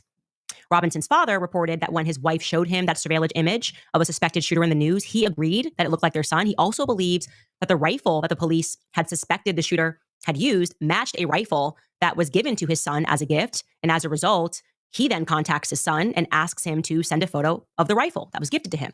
Robinson did not respond to that. However, Robinson's father spoke on the phone with Tyler at that moment, and Tyler implied that he planned to take his own life. Now, his parents were then able to convince him to meet at their home, not to do that. And as they discussed the situation, Robinson implied is the word they use here, that he was the shooter, and stated that he could not go to jail and that he just wanted to end things. When asked why he did it, Robinson explained that there was too much evil and that this guy, Charlie Kirk, spreads too much hate. They talked about Robinson turning himself in, and they convinced Robinson to speak with a family friend who happens to be a retired deputy sheriff. And at Robinson's father's request, the family friend met with Robinson and his parents, and they convinced Robinson to turn himself in, okay? Again, he did not confess, but he turned himself in. And they then detail that they tell him, hey, look, also bring in any clothes that you used because you don't want the police to then have to search the property of your parents. So anything that you use, you need to bring over, okay? That doesn't exactly make sense because Robinson is living with his trans boyfriend, but that is apparently Robinson replies that at that moment that he had disposed of clothes in different area. So they're looking into that. Okay. Now we're getting to the roommate portion, which is very interesting to me. And I will tell you why. It's interesting to me because I obviously have had a lot of tips. I've had a lot of conversations with people that knew both of these individuals. When I say both, I'm referring to Tyler Robinson, who is being indicted, but also his boyfriend, who has not been indicted. And the conversation that I am having is that Tyler's classmates and the neighborhood are very shocked that Tyler would be first and foremost involved in this at all. So right away, they told me, no way, this guy is wearing the same outfit from 33 hours ago because he was very tidy. He sort of kept to himself, but he worked with his hands and he was kind of a good person. There were no signs here. Like this appears to them to be like, this is a very good family and that there were certain narratives out there that didn't make sense to them. Like they could not compute them as it pertained to Tyler Robinson. Okay. And they're saying there's no way if like, they're not saying he couldn't have been involved. I very, very much want to be clear. I believe that Tyler Robinson was involved on the basis of this evidence, but rather that there's no way he could have acted alone, that this had to be a part of some wider plot. Okay. And when I'm speaking to people that are close to this situation, what they are shocked about is the fact that only Tyler could have been arrested because it's a different perspective when it comes to Tyler's trans boyfriend, okay? Tyler's trans boyfriend's name is Lance Twiggs. And they are very shocked. In fact, the people that are intimately involved in the situation are saying, we thought he was definitely going to get charged because apparently, and again, I'm going to say this, allegedly, he had been arrested or taken in on the same day. Now, the media narrative is that that guy was being really cooperative. He had nothing to do with anything. Okay, we're going to go through that. And again, I'm going to tell you what his family is saying. I'm referring now to Lance Twiggs. Let's get to what the indictment tells us about him.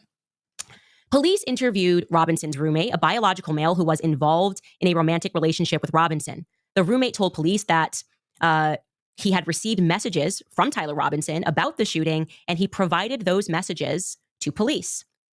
And then it goes on, describing those messages. On September 10th, 2025, oh, wait, they're not telling us the time. I don't like that. I hope that's just you forgot, but I need to know exactly when you're saying these messages were sent, okay? Because I need to fit them into my timeline, okay? Clearly, on the basis of what I'm about to read, these messages had to have gone out after Charlie Kirk was shot, if I'm using my context clues, my Blue's Clues to put things together. But they're not clear here. They just say on September 10th, 2025, no time given, the roommate received a text message from Robinson which said, quote, drop what you are doing and look under my keyboard. The roommate, Lance, then looks under his keyboard and he finds a note that states, quote, I had the opportunity to take out Charlie Kirk and I'm going to take it. The structure of that is weird. I had the opportunity to take out Charlie Kirk and I'm going to take it. Okay. That's just structurally, that's not proper English. Okay. It's either I have, okay, or I had, past tense. Again, not clear.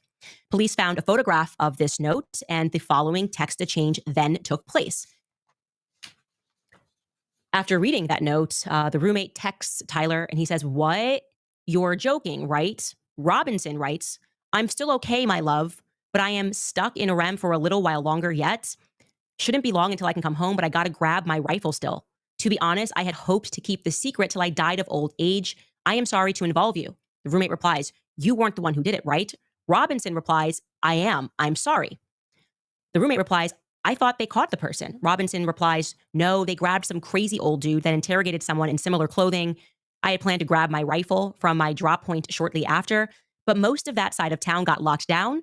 It's quiet, almost enough to get out, but there's one vehicle still lingering. The roommate says, why? Robinson says, why did I do it? The roommate says, yeah. Robinson says, I had enough of his hatred. Some hate can't be negotiated out. If I am able to grab my rifle unseen, I will have left no evidence.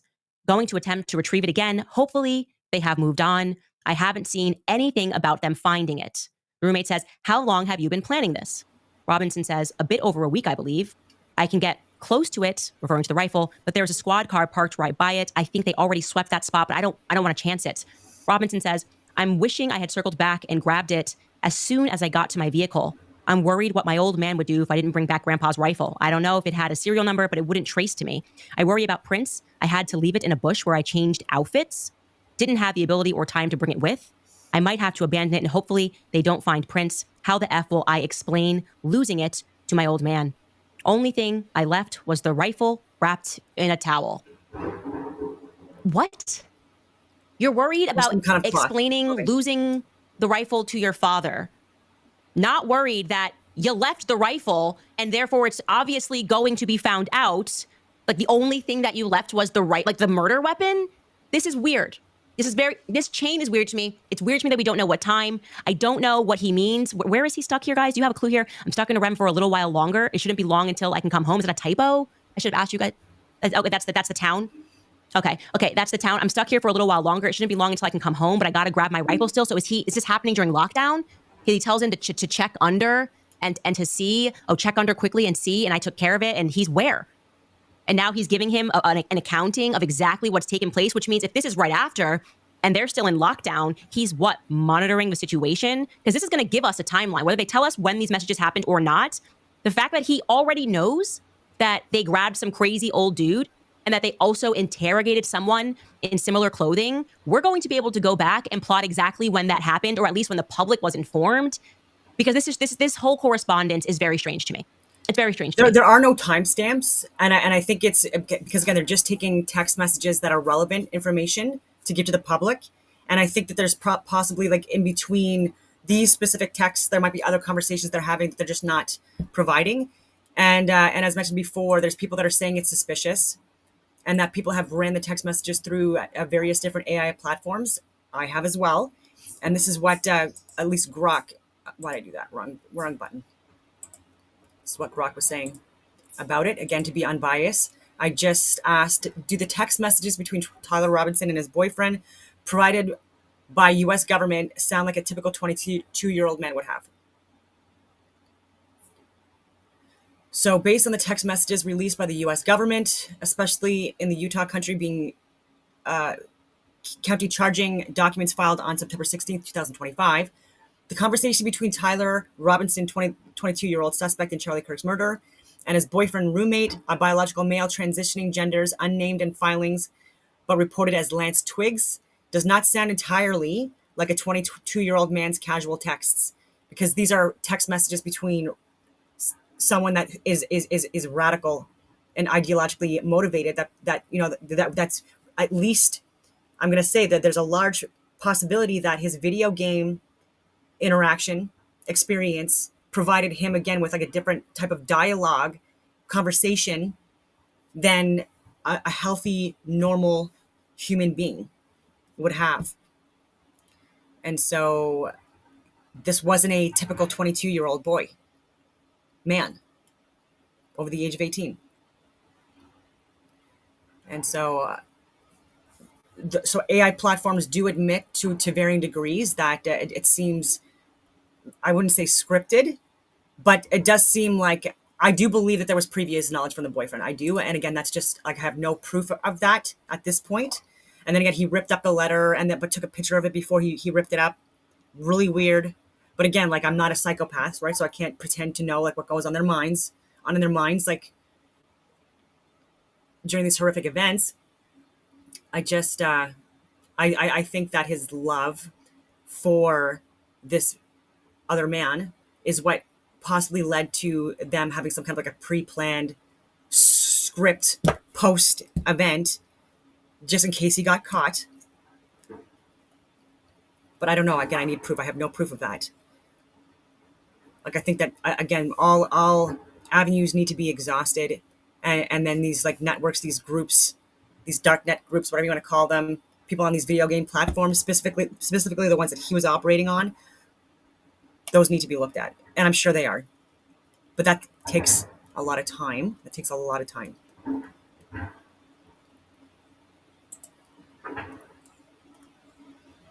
Yeah, so I'm not just throwing it out, but I do believe that there was former knowledge from at least a few people prior to.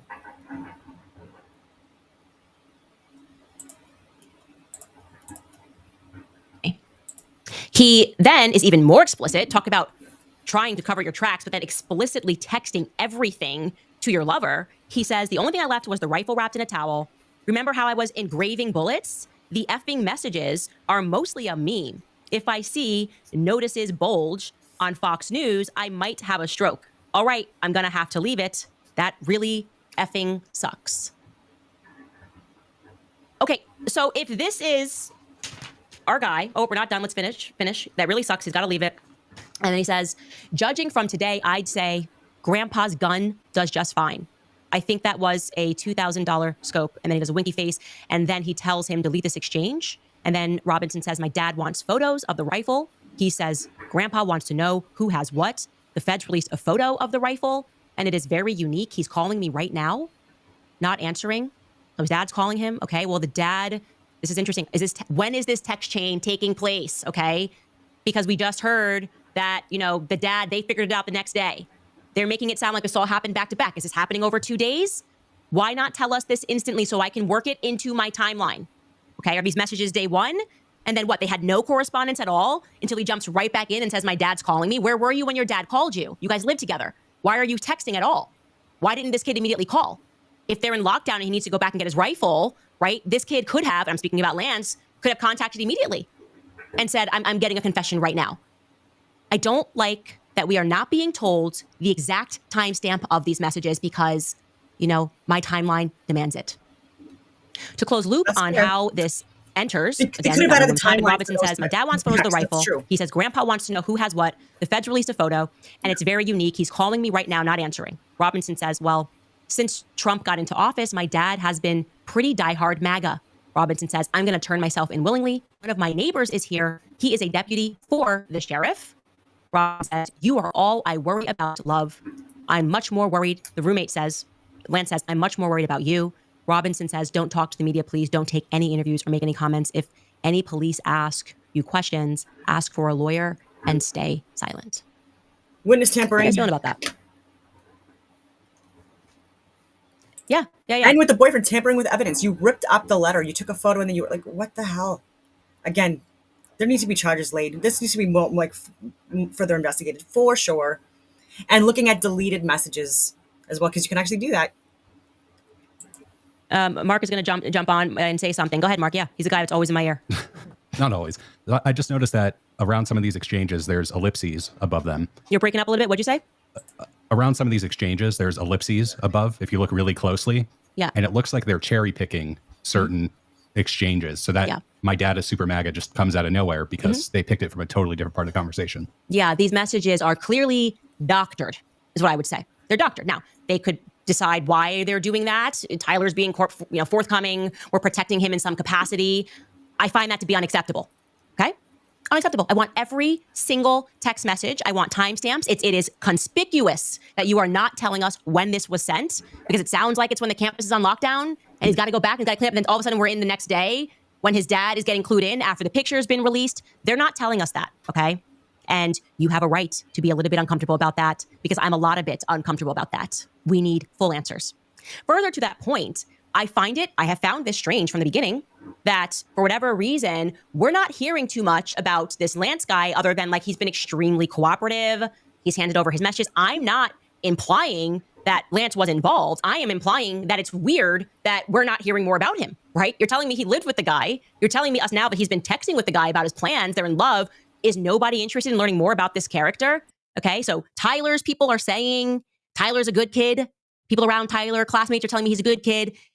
So I go into our tips box and it turns out that actually Lance Twiggs' family has tried to reach out to me over the weekend. Obviously, I was in a very aggrieved state and I was not prepared to even accept that Charlie Kirk was not on this earth, okay?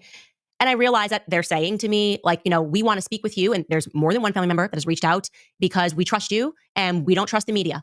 Good by me. It sounds to me, a very good family. They're absolutely horrified by what has happened. And they are similarly perplexed by there not being more out there about the person he was living with, especially because what they told me, and I can tell you this exclusively, is that the house that Tyler Robinson was living in with Lance is owned by them. Tyler Robinson is paying rent to them. Okay, so they know Lance, obviously, and I'm going to cushion this with allegedly. It isn't allegedly that this is his family members telling me these details, but it is definitely, allegedly what they say until we can hear both sides. Okay, I'm going to pull this up because I took notes regarding Lance because I want to know everything. Okay, Lance, they told us, went to live with his relatives, so no longer in the house with his mother and father. Again, allegedly. His parents kicked him out junior year of high school because he was problematic. He just had issues. And at that time when they kicked him out, that wasn't exactly what they are saying legal for them to have done that. But again, he went to live with relatives and he has issues. They say that he allegedly has a lot of issues with drinking. That Christmas, approximately 3 years ago, he almost overdosed. He drank a bottle of vodka.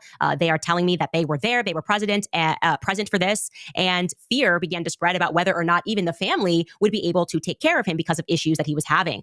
Okay, he graduates high school. And then essentially the extended family says, we can't keep you in our home because of his behavior.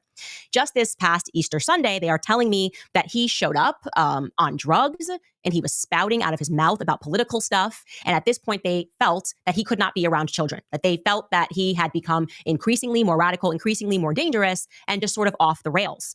They said that they're unhappy that the media is presenting him in this like manner, like he's just this kind of like soft guy, or like, a person that was just transitioning. There's like nothing problematic. There's no prodding. They don't buy the story. Okay. Lance's family is telling me that they are not buying the current story and that they feel that more people are involved. First and foremost, they say that a lot of information should be able to be discerned by his devices because he was, according to them, deep web. Okay. This is the person that is deep on the internet. They said that he was quite reclusive, that he was always on his devices, that he's always on the web, and that there should be more information that comes from there. Okay. He turned 22, they told me, back in August, and that he was, as I said, very into this dark web stuff. I asked what he was doing for work. Like, how are they even able to pay you guys rent? And they told me that he was doing some plumbing work with somebody else in the family. They told us that Tyler and him had been living together for at least a year, that they had not met Tyler, despite the fact that Lance had wanted to foster that meeting, that the two of them, this couple, Tyler and Lance, were living in that townhome that is owned by Lance's family, and that Tyler was paying rent to Lance. And Lance then, of course, was forwarding that payment to them. Now, I had asked them about another persistent rumor that is arriving in my inbox, which people are saying who live in the neighborhood that they noticed some unusual traffic. And this individual family member said to me, yup, we are hearing the exact same thing, that they would prod that narrative further. But there was some unusual traffic, a lot of cars that were seen outside leading up to the shooting, in the days before the shooting or the week before the shooting. I'll straighten out that timeline for you and get real specific, because I will pin down when exactly this was happening. But leading up to the shooting, that there were unusual traffic in the driveway where Tyler Robinson and Lance lived. Cars that were not recognized in the neighborhood. This was not a couple that hosted people. It wasn't like they were expecting them to have parties. And so other people are saying that is something that struck them as odd. There was unusual traffic at this house in the weeks leading up to this shooting. And again, I will perfect that timeline of exactly when, and I have gone out to people for evidence of that. But there were apparently lots of different license plates, and it therefore caused a little neighborhood kerfluffle because other people were not able to park their cars because there were so many people that were at this house. Unusual traffic. Again, we are prodding that narrative. We are taking a look at everybody, because if I don't feel good about what we're hearing, okay, and Lance Twig's family doesn't feel good about what we're hearing, and we've got Decoy Boy, who's apparently involved in some deep internet stuff, I would say. It's a fair way to describe it. Decoy Boy, okay, George Zinn. There's more people involved. That's what I'm going to say to you guys. There is very clearly more people involved, okay? This feels to me like a conspiracy. And am I emotionally invested in this? Yes. Somebody said something to, you're unstable. Yeah, you know what? You're right. I have been destabilized by watching Charlie Kirk catch a bullet in his neck and then being gaslit and told nothing to see here. We've got people all around him that are telling little lies. I don't like this. Okay. This doesn't feel clean to me. I need timestamps. If you're going to be transparent, be transparent. I'm not saying that you're being dishonest, that you have these text messages. I am saying that I need them in my timeline, okay? And it is just weird that you're giving exact times about certain things, and then suddenly you're like, you know what? We don't need to be so exact anymore, and we can just extrapolate what we need to tell the public a certain narrative, okay? We, the public, don't need a narrative. We need every single plausible detail if we are ever going to regain any trust in the authorities post-Epstein world, okay? We're living in a post-Epstein world. It doesn't fly with us. That's not it, you guys. I have more to tell you. I am going to, I guess, at first, let's get through some ads, and we're going to get into Bill Ackman's, I don't even know how to describe it. It's just wandering excuse or wandering answer to our episode yesterday, which really didn't say anything. And I've got more people reaching out to us, people that were at the event, people that were at Turning Point USA. We got some questions to ask, and I'm going to ask all of them because guess what? I don't take money from donors. So You got a problem here. I don't want your money. I don't need your money. What I want and I need is the truth. First and foremost, you guys, telling you about Preborn because every heartbeat tells a story. And at Preborn, they give moms in crisis the chance to hear that heartbeat for free. And that's exactly why I partner with Preborn, because Preborn is not out to judge women. They're making motherhood possible for them. They provide free ultrasounds. They share the gospel of Jesus Christ. And most importantly, they stay after the baby is born with real practical support by giving expecting mothers diapers, baby clothes, and even housing and financial help for up to 2 years after the baby is born. That is what true Christ-centered compassion looks like. And here's how you can be a part of it. For just $28, you can give a mom a free ultrasound once she gets that chance to see her baby. And she will be twice as likely to choose life. Preborn is on a mission to save 70,000 babies this year. So don't just say you're pro-life. You can actually live it by donating now. Call 855-601-2229 or go to preborn.com/Candace. Again, that's preborn.com/Candace. Telling you guys again about GNO land, because what if smart contract platforms weren't controlled by the elite or big tech? What if they were instead built by and for real builders, the people like you? That's the question that GNO land wanted to ask.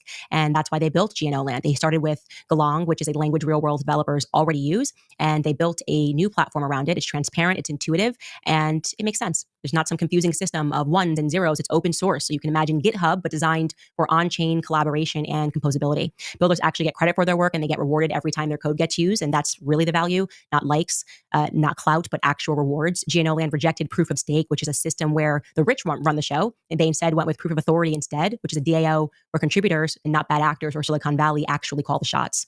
GNO.land is open, it's fair, and honestly, it's pretty unstoppable. So if you are a builder and a freedom lover, or you're just tired of rigged platforms, go ahead and check out gno.land/Candace. Again, that's gno.land/Candace. Something that my team and I are always craving are beef sticks, specifically the ones from my friends over at Paleo Valley. Paleo Valley makes their meat sticks with 100% grass-fed beef, sourced from small-scale regenerative American farms, so you can feel good about what you're eating and what you're supporting. They stripped out all the junk, so there's no preservatives, there's no gluten, there's no soy, there's no dairy, there's no sugar, there's no GMOs, just clean, nutrient-dense fuel, the way that food was meant to be. So whether you're road tripping, working late, or running around with kids, these sticks deliver high-protein energy. There's no crash. If you're keto, you're paleo, or you're promo code Candace. Okay, so I want to be very clear here. No one, and I mean absolutely no one, outside of my husband and Erica Kirk has the power to shut me up right now. That's it.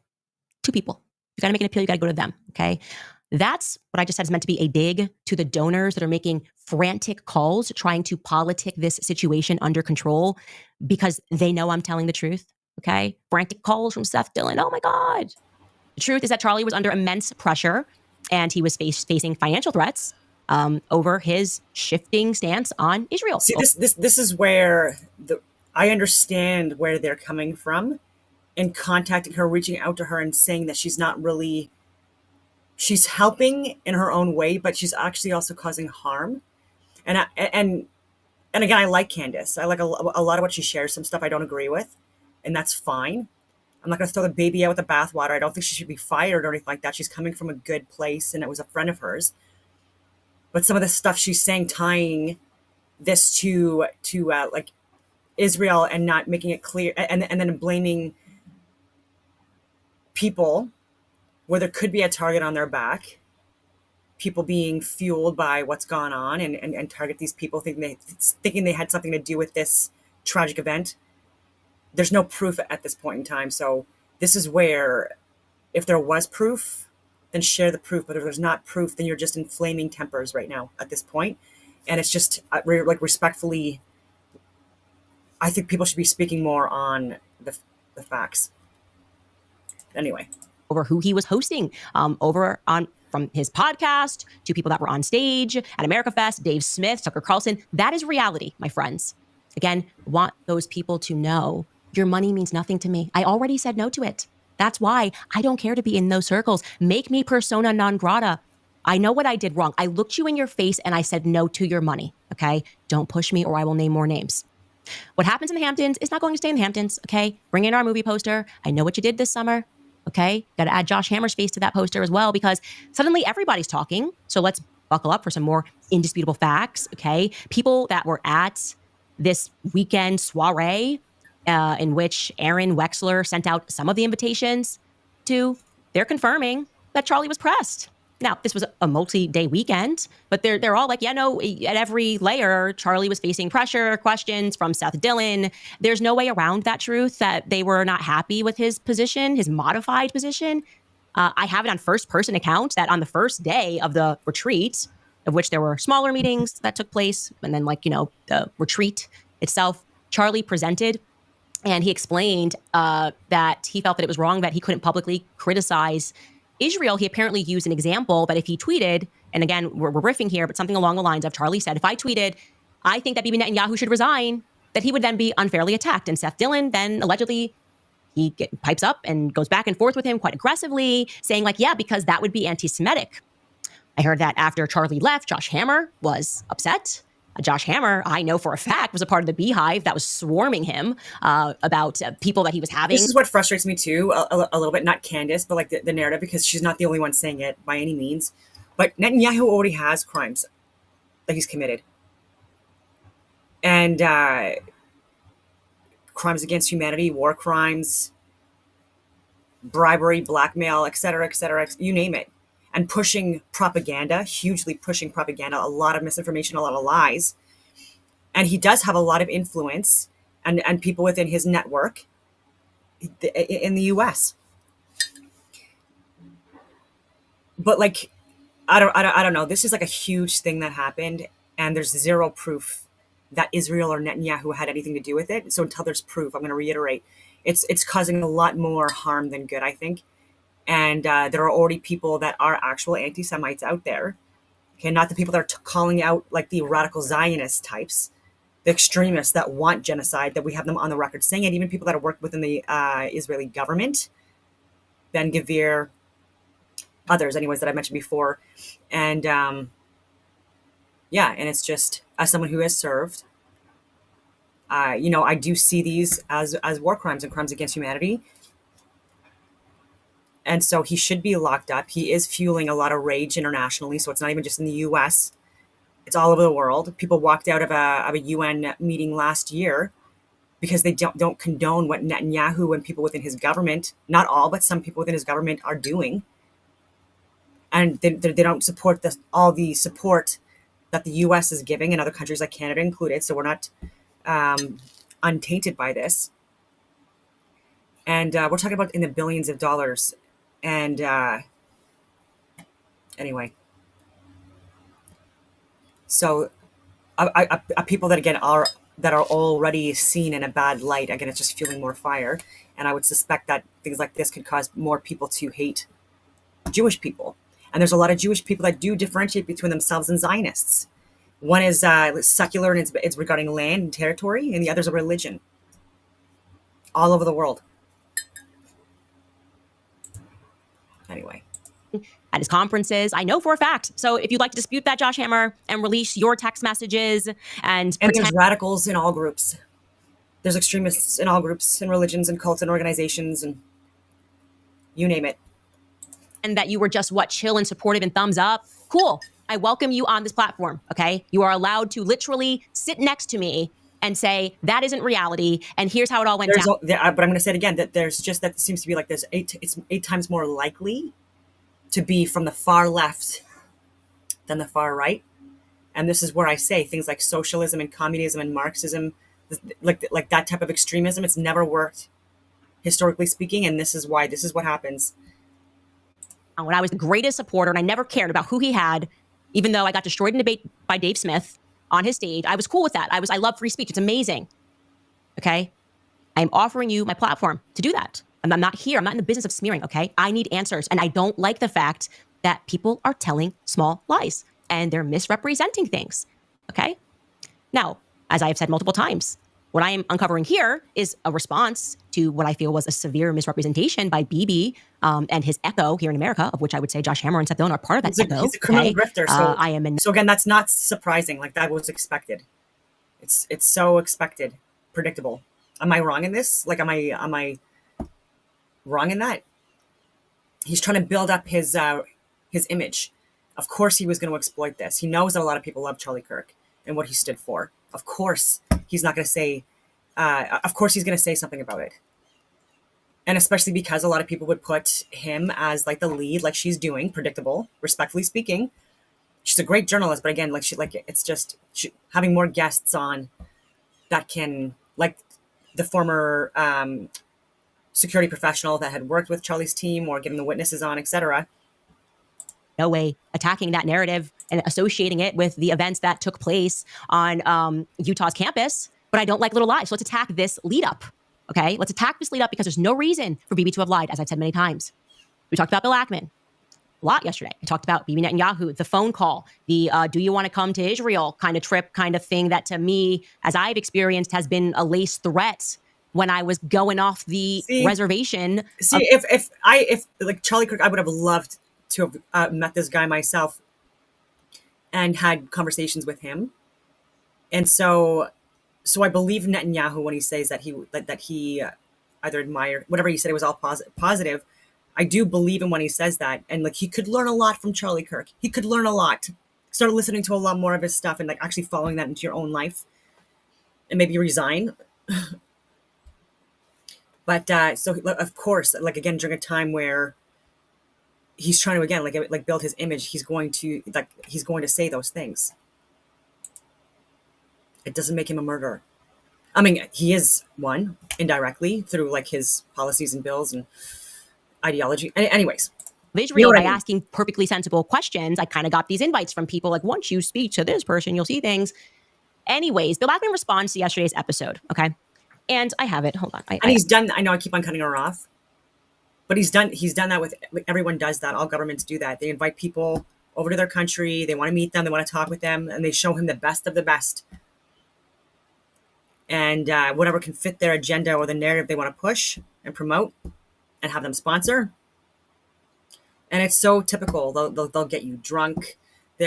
You name it. Things happen. Actually, possibly even get poisoned or assassinated. Oh my God. But yeah. That's what people do. I printed this out. Let me find it. He's invited Elon Musk over. He's invited Trump. He's invited so many different people over, and it's photo ops. She's not wrong. It's all photo ops. Okay. Here, it's actually right here in front of me. There are two ways to describe his response. I would describe it either as a CVS receipt. Not a crime. You buy one item. Next thing you know, you're holding 27 pages. And you don't know why. I don't understand. I bought one chapstick, and here we are.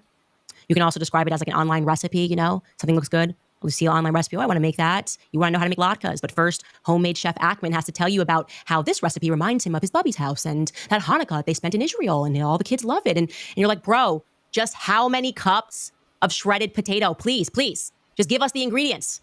This is his tweet. I printed his tweet out on 2 pages. Okay. I don't know. You got to bring back the word count. This Twitter was not meant for this. Okay. And because I will not be teaching a seminar or this semester on Ackman's 955 word response, I'll just provide you here with the highlights. Okay. So he sets it up that he's a victim of something that never happened. Everybody watched my episode yesterday. Okay. I never said the sentence, Bill Ackman blackmailed Charlie Kirk. That never happened. But of course, he's doing the typical, like, the Israeli brand thing is I'm a victim. And let me tell you why I'm a victim. So he just sets it up. I don't know why he's putting these things in parentheses of Charlie's supposed evolving stance. Okay, we can watch clips of that in a little bit. It's not supposed. And saying it's supposed doesn't make it so. But he then says, Candace also intimated that I, quote unquote, blackmailed Charlie. No full sentence there because I never said it. I never said Bill Ackman blackmailed Charlie. There was a file presented, do this or else, okay? And I wouldn't have said that, okay? The first 5 paragraphs of this never-ending tweet are regarding how he met Charlie, which is not something that was ever in contention, okay? I followed Charlie Kirk on X. I admired him. I connected him. DMs, May of this year, expressed interest. We got on Zoom. We talked to this on Zoom, blah, blah, blah, blah, blah. Okay, you can just delete. Nobody cares. Not a single person cares. He then takes us through how the weekend event came together, and he even provides us with a detailed itinerary of that event. I mean, I don't know if you needed to hear the itinerary. He gets so detailed that he even has this sentence here where he wants us to know that it was even, quote unquote, punctuated by meals. Oh, okay. That's good to know that the event, those who attended it, the sessions were punctuated by meals.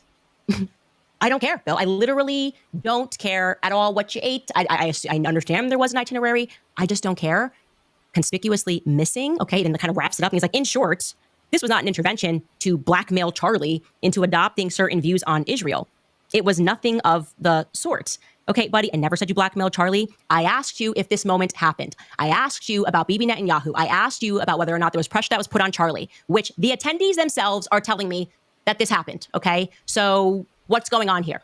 Which attendees? Also, it's rather conspicuous given proof. yesterday's episode. And of course, he had a big timing here. Like, I shouldn't even respond to her. She's so widow. Widow. I just love billionaires, right? They're just so full of themselves. Their arrogance matches their bank accounts. Like, oh, we should, he's got billions. Let's just take it. Well, he couldn't do anything wrong.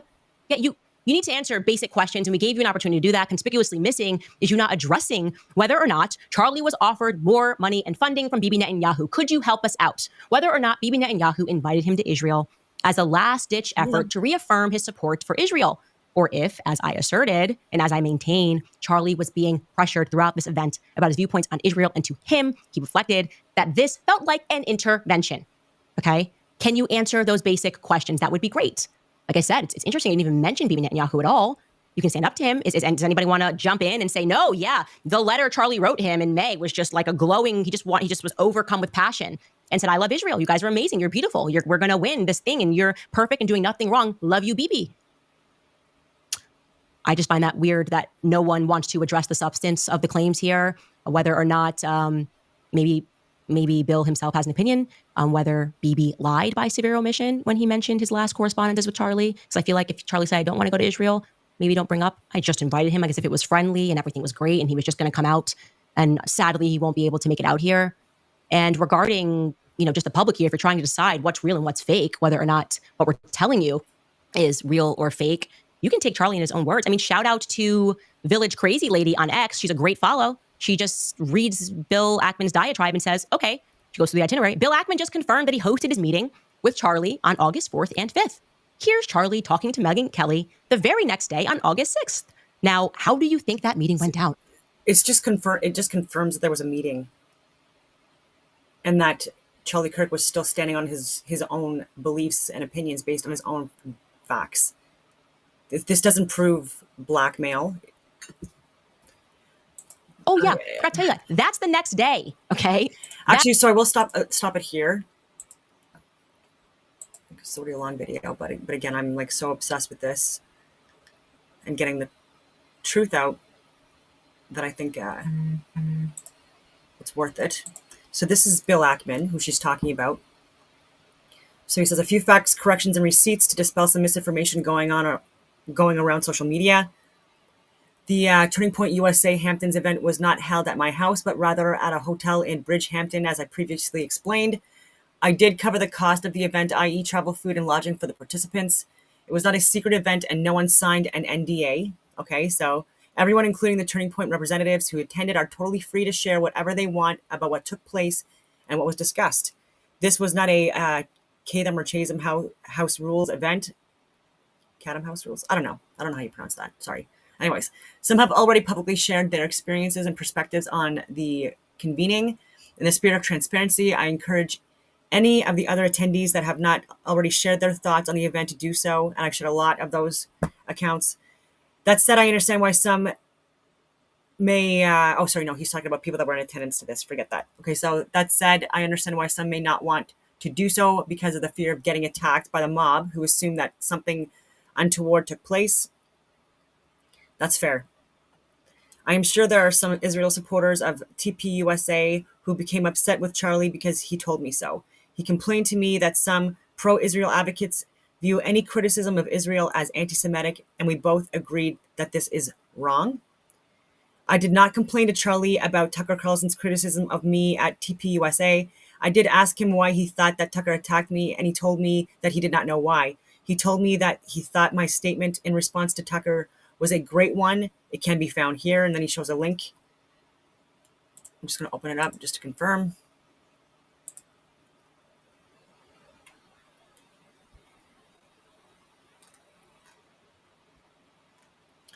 Okay, it's a long post. Wow, this guy does make really long tweets.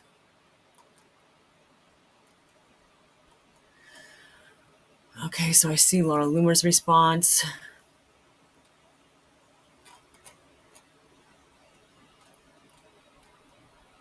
Yeah, and again, I don't agree with Laura Loomer on a lot of things. I've called her out on videos, but I would be still devastated if anything happened to this woman. Like, no one deserves that. Okay, so I'm looking at the tweet. I don't see any of that yet. Okay, so I have been reluctant to post private texts, but in an effort to put this whole thing to bed, I share the following brief exchange with Charlie.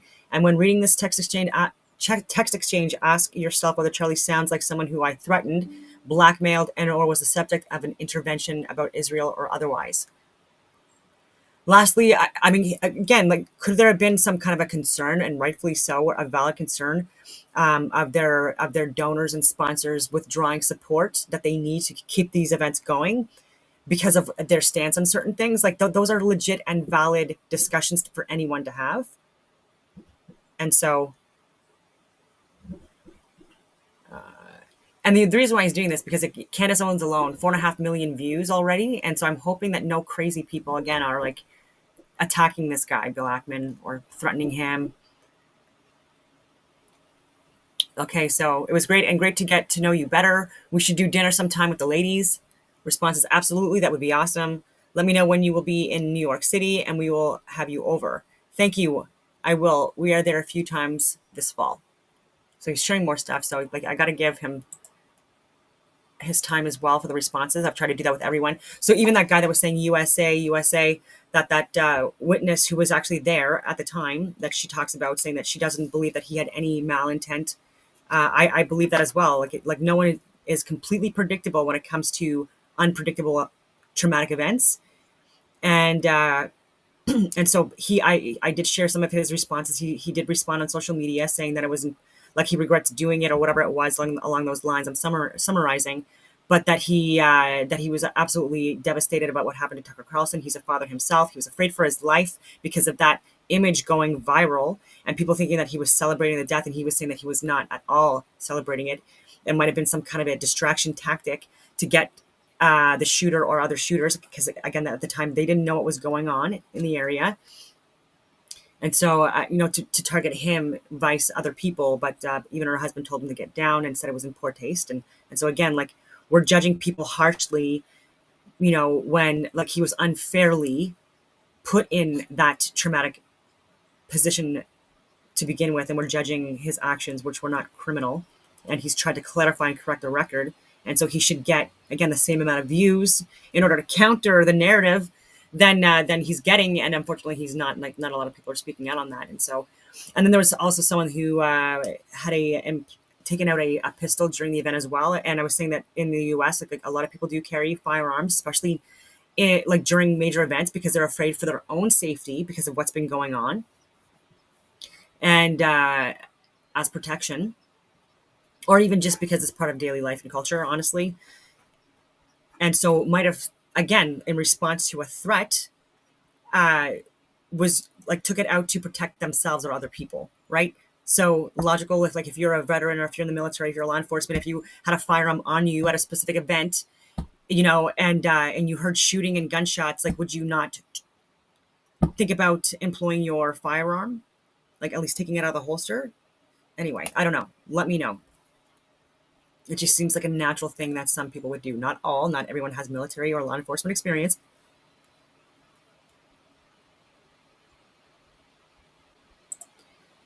I do want to share Destiny.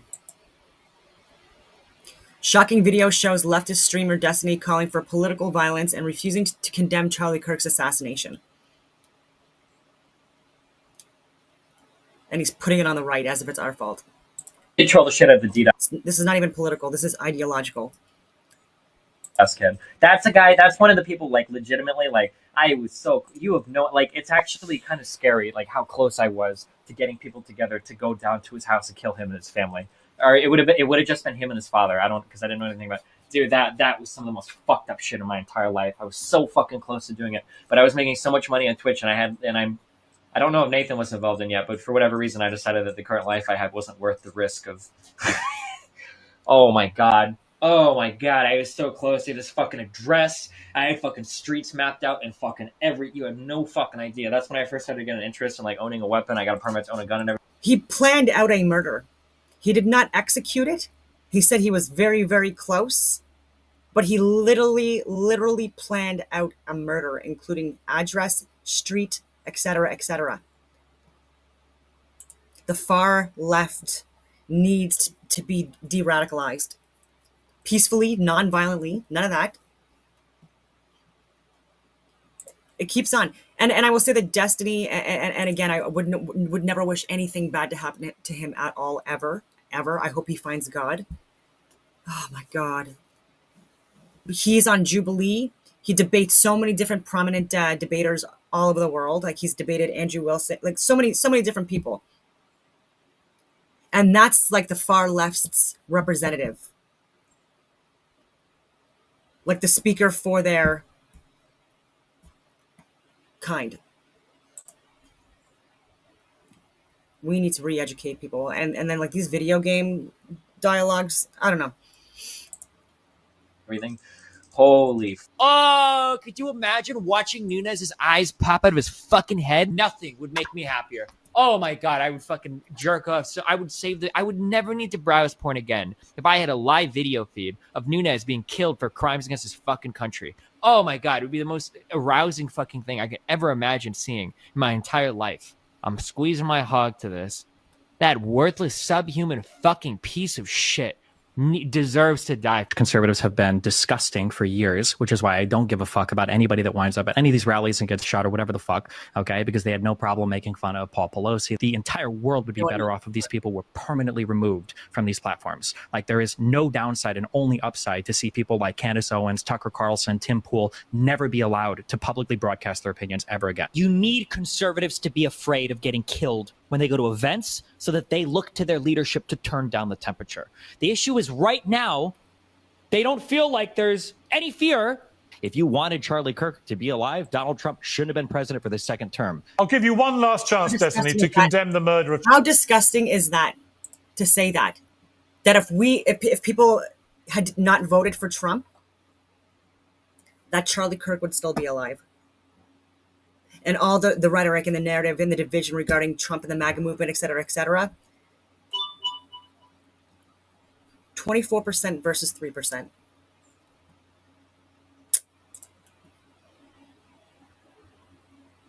I'm gonna play this again so that people, and again, like I just think this guy needs to be, like, I wouldn't even say deplatformed.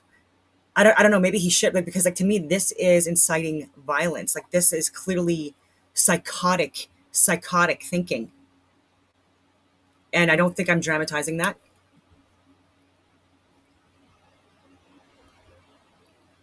Bring back mental institutions. This guy needs to find God. But he's like a huge influencer. Like, I'll reiterate that. He's on mainstream.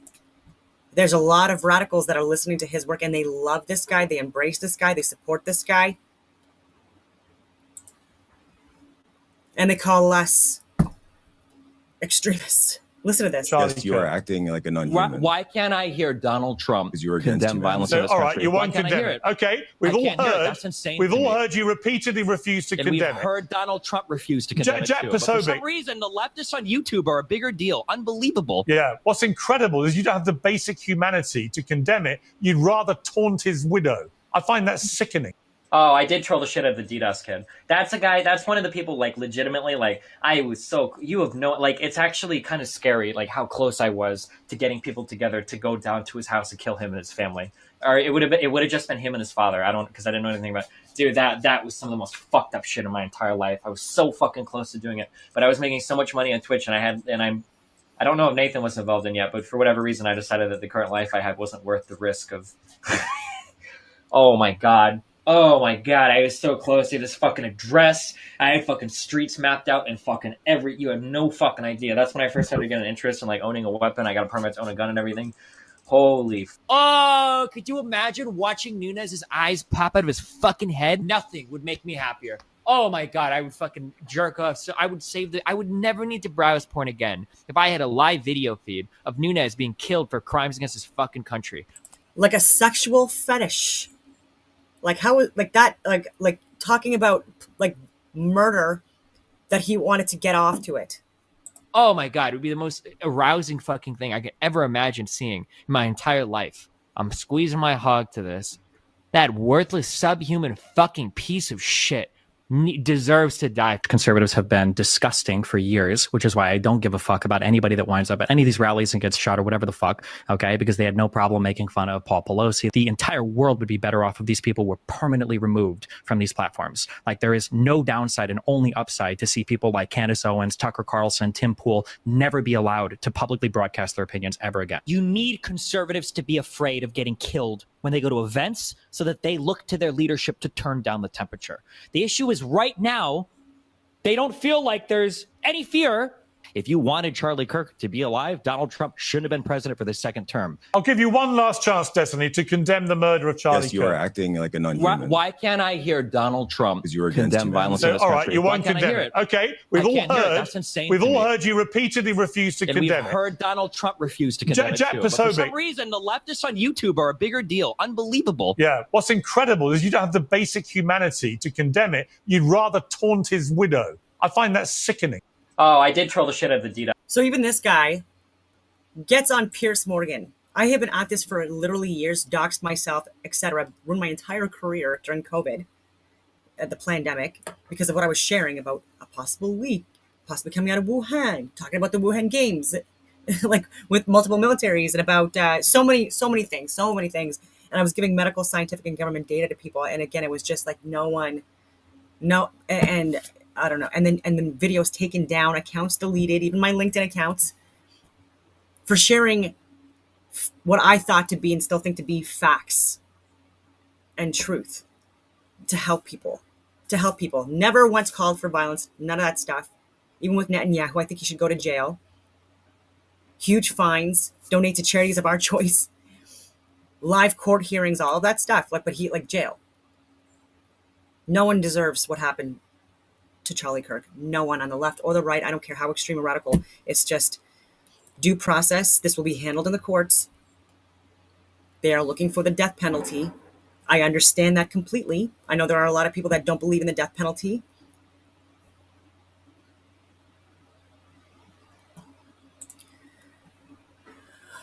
Just terrifying. And yeah, and he's been on Jubilee, like millions and millions of viewers. I want to share a bit of Nick Fuentes just to get out of the Candace Owens video for a bit, because he's very viral as well. He's a very well-spoken human being.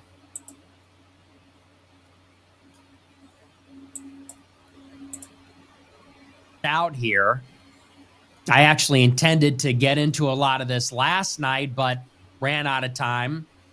Our featured story tonight, we're going to be talking all about the left-wing conspiracy to frame the Groypers for Charlie Kirk's murder.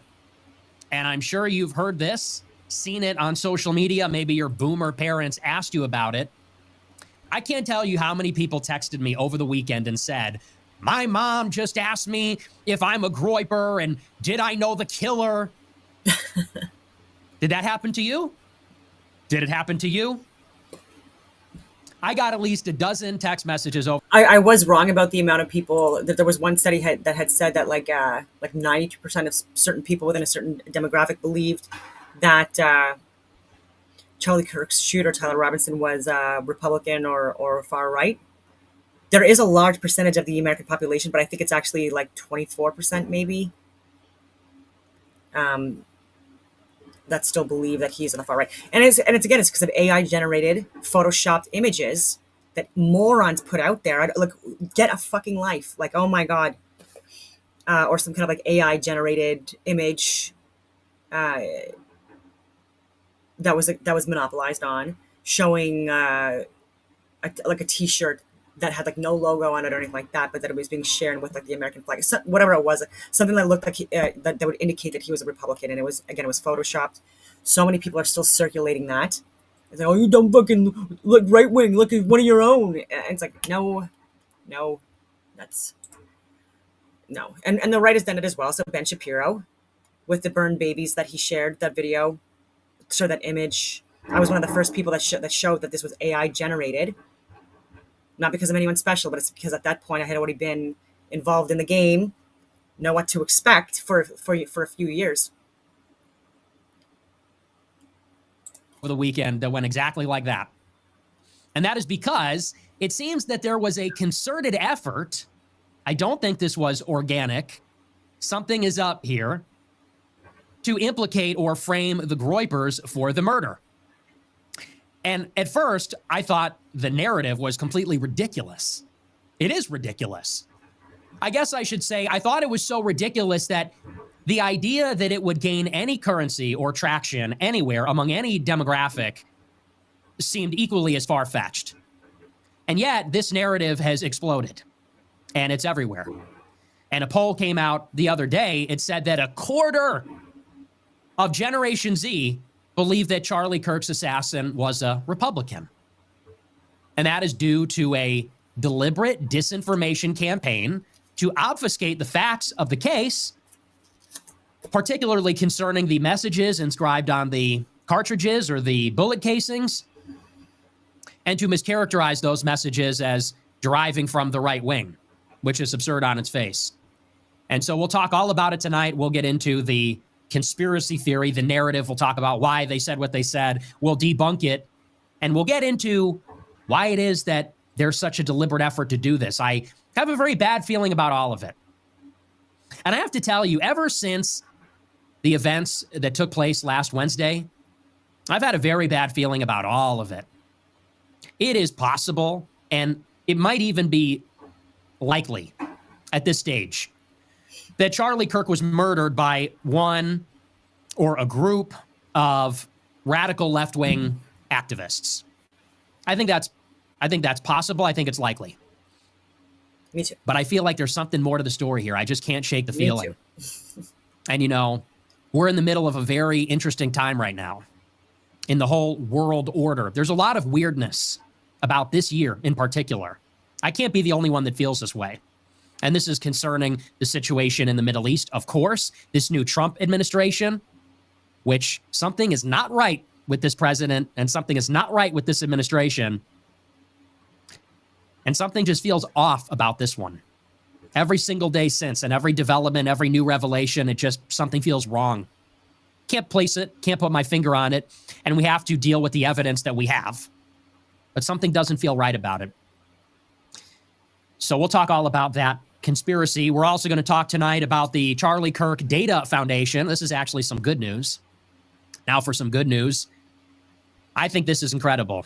On my show last week, I told everybody watching that we should not retaliate against the left, at least not with violence. I said that would be wrong, that would be sinful, it would be destabilizing for America. That being said, I said that the left has to have some penalty. And by the left, I don't mean every Democrat voter, I don't mean every liberal, I don't mean every leftist for that matter, every transgender person. I said in particular, it is the people that believe it is okay to celebrate political violence because they think political violence is okay. Those people have to be identified, isolated, and ostracized. Shamed. And understand what I'm saying. This is not a war on the left. It's not a war on the political left per se in itself. It is a war on the radicals that are effectively inciting further terrorism, because that's what this is. It's true. That term is thrown around all the time now, but a public execution of a high-profile political figure for a political end, I mean, that's the definition of terrorism, if there is one. People that are egging on or celebrating terrorism in a sensitive time like this, on some level, I believe that is an inciting action. Not legally, but I think politically we can all understand that rewarding that behavior encourages more of it. And politically, that has to be deterred, the violence and the incitement of it. Now, in response to the killing on Wednesday, there has been this unbelievable effort by the right. A lot of people have said it feels like Sisyphus finally rolled the boulder on top of the hill. To get the right wing to take advantage, and I don't think that's a dirty word, to be opportunistic, to take a crisis and to wield power effectively, to disempower our enemies. And by enemies, I mean, you know, people that want to kill us, people that see someone that shares our opinions murdered and celebrate it, who would plausibly equally celebrate our murder. I never thought I'd see the day that the right wing would be willing or able to do that. They're willing and able to do it against anti-Semites, against Muslims, against many other groups, but to see it wielded effectively against our real adversaries or one group of our real adversaries, I think is incredible. And in particular, there's an effort to create a database with, I think it's up to 80,000 names.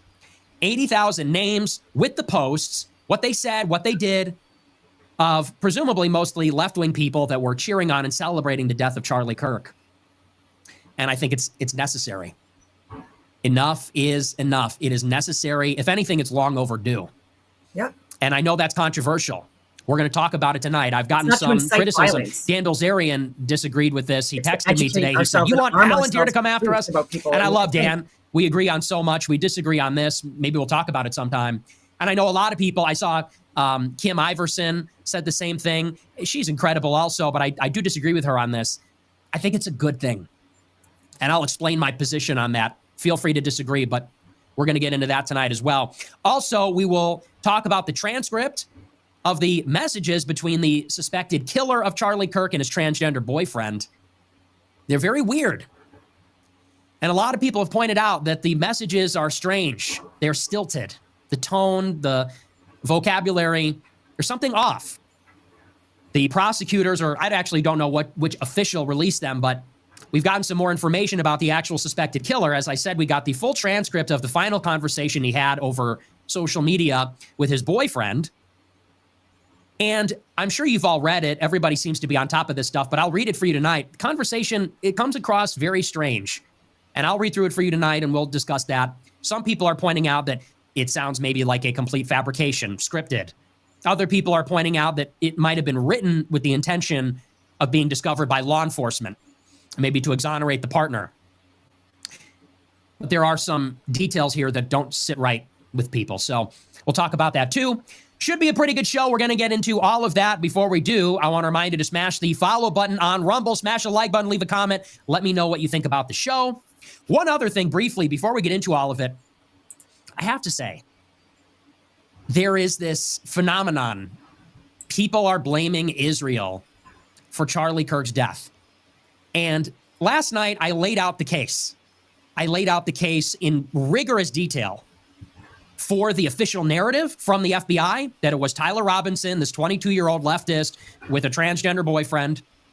And I pointed out the strengths and the weaknesses or discrepancies in that narrative. I also laid out the circumstantial evidence surrounding this argument that Israel played some role. And I laid out rigorously the strengths and weaknesses of that case too, to the extent that there are strengths. I laid out the possible motivation, the timeline, Charlie Kirk's drift.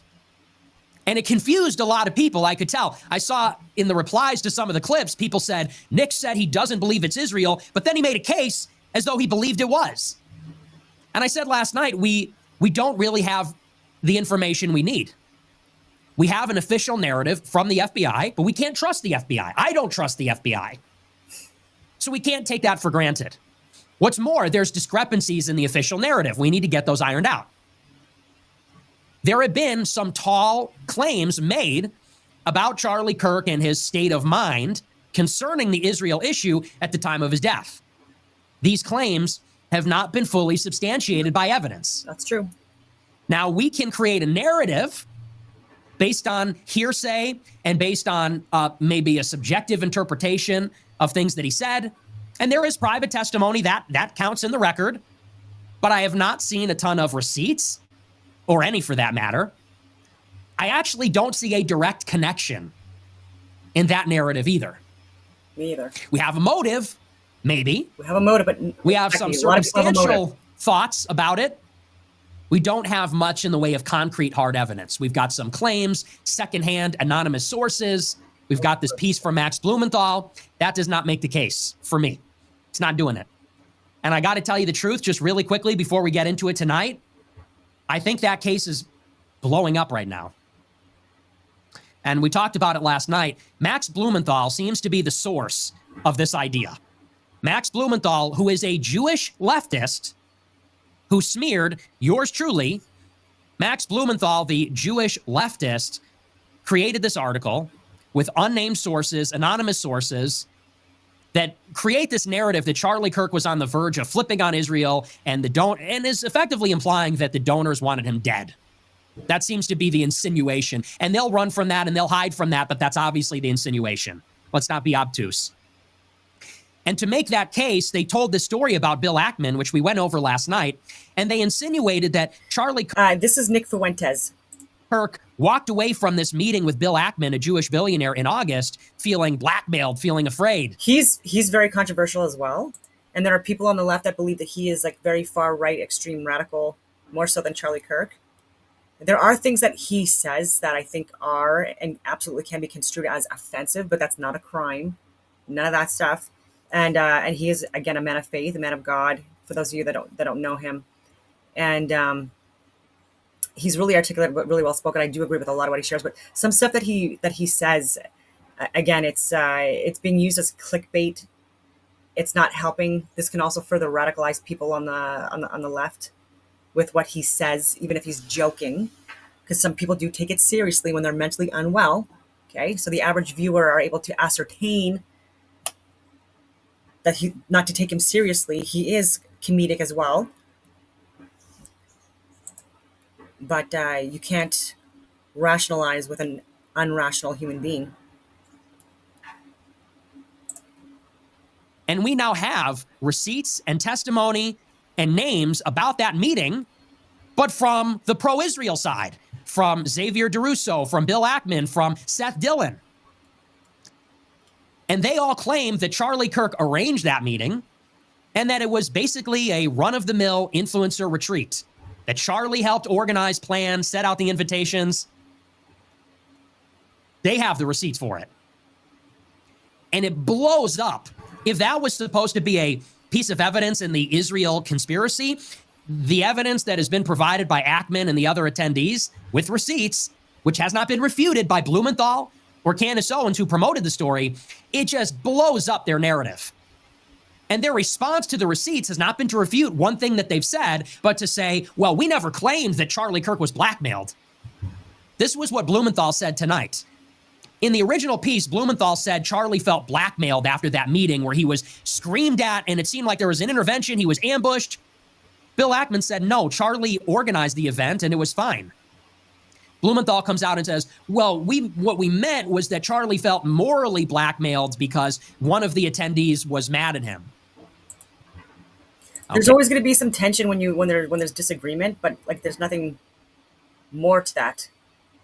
And so he may or may not have said, Harrison Smith or whatever his name is from InfoWars may have possibly alluded to the fact that he was either feared for his safety or was more reserved in his about him sharing like certain things that people within Israel are committing that he believes to possibly be crimes, genocide, etc. He's been on Megyn Kelly and PBD and other podcasts, and he's talked about certain things that should be questioned, the stand down more and more. And so would you have reservations or be a little bit fearful of sharing information that were like understandably so? There would be a lot of pushback to that. I've experienced that as well. When I've been sharing videos since COVID, since the pandemic, and I'll say like the most like the biggest divide I noticed, especially within the conservative, more Republican, ideologically similar like groups, like there was such division when I started talking about not just what happened on October 7th, which was horrific, disgusting, but what happened before and afterwards. Like there was a lot of misinformation even during that, and I was getting so much more hate and pushback from that than even with COVID. And I was getting death threats. I was getting my house doxxed for stuff that I was sharing regarding the the woke DEI agenda and saying that, like pushback on the trans movement of like medicating children and, allowing surgeries for children. Again, it's not that I'm against trans people, but there's certain things that, again, like adults with informed consent should be the ones making the decisions, and children should not be, again, like on hormone blockers, in my opinion, or hormones, or doing irreversible damage to their bodies as children. They're not supposed to drink. They're not supposed to sell them cigarettes. We're not supposed to tattoo kids. They're not supposed to drive. Not supposed to drink in some places until the age of 21.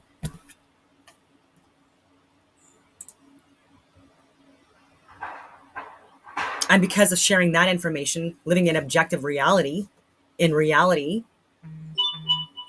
mainstream thoughts, by the way. Again, I had my house doxxed. People come to try to break into my house, circling my block for over 2 hours. Other people that go to protests, like they get attacked by counter protesters, and it's just exhausting. So that's pretty disingenuous. I don't trust Max Blumenthal. I do not trust him. I don't trust his father, Sidney Blumenthal. I do not trust this guy. This guy is another Nebish. This guy's a left-wing Jew. And you know who's implicated in this killing? The left. The left, so far, is implicated in the killing. And, you know, for all these people that are hopped up on the Palantir, you know, that sort of thing, look, the radical left still exists. Go to Portland. Go to Seattle. Take it from someone who's been there, done that. I was at Charlottesville. The radical left is real. And no doubt the radical left is deeply in bed with institutional forces to a disturbing degree. But these piece of shit communist, progressive types, they are out there. And they are violent, and they do hate you. They do think you're a Nazi. They thought Charlie Kirk was a Nazi. Yep. Palantir and the powers that be, they exacerbate these tensions, but they don't create them. They exacerbate tensions between whites and blacks, conservatives and progressives, but they don't create them. They don't create conservatives and progressives. They do, I mean, the algorithms that get people into like different echo chambers. So let us not fall into the trap of locking arms with communists that hate God and hate America and want us dead. Let us not fall into the trap of thinking for 1 second that there is not a radical element in the country that wants you and your family murdered for being basic conservatives, let alone far-right nationalists. Do not kid yourself, and don't be suckered into thinking that. I said it last night, we're in a multi-front war. And we're sort of committing the same fallacy. It's sort of like how we used to say, conservatives used to tell us, oh, it's the powers that be that want whites and blacks to fight each other. The rich want whites and blacks to fight. That's like, really? Well, go to the south side of Chicago and tell them that. Tell them that yourself in person. Why don't you get a really nice car? Why don't you get a, I don't know what cars they're stealing these days. A Hellcat. I think those are really popular to steal. Get in a really nice souped up Hellcat, drive to the south side of Chicago. And why don't you tell those black people, hey man, the rich are trying to divide us. You and me, we got to stick together. Similarly, go to Portland and pull up on one of these Antifa communes and tell them, hey man, look, I think Hitler did nothing wrong, but you know, people like us, we got to unite. It's Palantir that want, they'll kill you.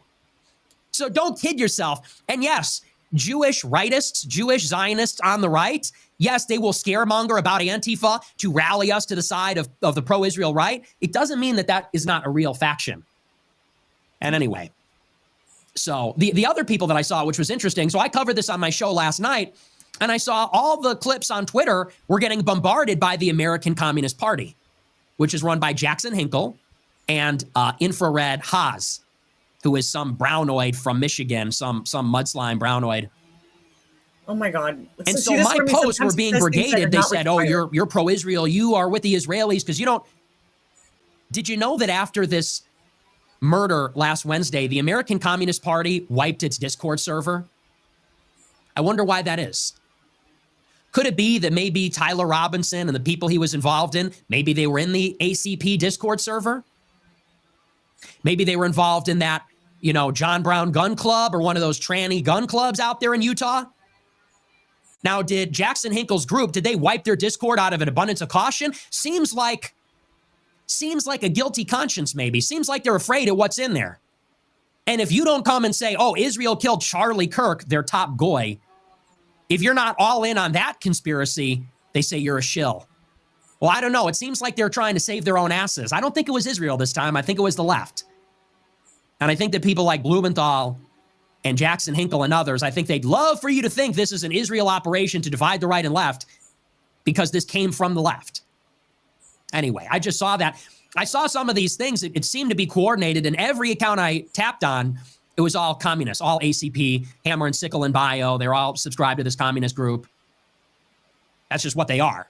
I normally don't like to talk about communists. I think that's retarded, but that's what they are. They call themselves MAGA communists, the American Communist Party. That's what they call themselves. So anyway, I think the Israel thing is totally falling apart. And the reason it's falling apart is because Charlie Kirk was pro-Israel. You know it. I know it. We all know it. It's been a week. we can be a little bit more candid now. Charlie Kirk was pro-Israel until the day that he died. And for all these people that want to pull up the private text messages and conversations, I understand that Charlie Kirk didn't want America to fight a ground war in Iran. That doesn't mean he wasn't pro-Israel. I'll give you one example, then we'll get into the newest stuff. The day before he died, Israel bombed Qatar. Huge. That's a huge deal. It's unprecedented. Israel bombed yet another country, added it to the list. They've bombed Gaza, the West Bank, Lebanon, Syria, Iraq, Yemen, Iran, Tunisia, or the territorial waters of Tunisia. They bombed, there was an infographic out recently. They bombed like a dozen countries. They bombed another one. They bombed Qatar. Do you know who Charlie Kirk brought on to discuss this? Ben Shapiro. And people said, well, but he asked Ben Shapiro these tough questions. Okay, but if you're bringing on Ben Shapiro as the expert on the Middle East, what does that tell you? If I brought on some Chinese national to talk about the war in China, what am I doing? If I brought on some Russian national to talk about the war in Russia, what am I doing? Josh Hammer, a mouthpiece for the Israeli government. He works at Newsweek, used to work for Shapiro. Josh Hammer said in a podcast that he talked to Charlie the week he died, and they went over talking points for how to defend Israel on the campus tour. Charlie's rabbi said the morning of the day he was killed, they talked about strategies to defend Israel. So, time to wake up, guys. Some of this, I'll be the first one to say, the conspiratard schizo thing is getting a little out of control. And that's coming from me. I mean, it's like we are truly through the looking glass. When Charlie Kirk is assassinated, people blame Israel.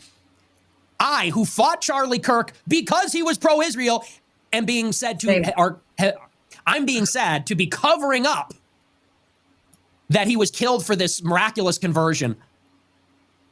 If Ben Shapiro was taken out next, and God forbid, would Israel be behind that too? I mean, that would be equally ridiculous. If it was Ben Shapiro on Wednesday, people would be saying, Israel did it. Shapiro was about to become a National Socialist. Like, what? It's crazy. Anyway, so that, I mean, that just needs to be said. Yeah.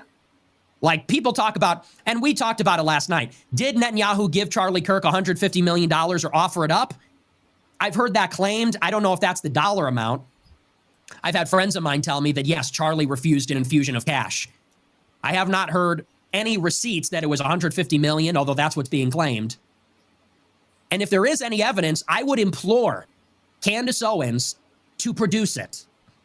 Candace Owens, Max Blumenthal, you are insinuating that Israel had a hand in Charlie Kirk's murder. That's what you're doing. If you have evidence, you must produce it.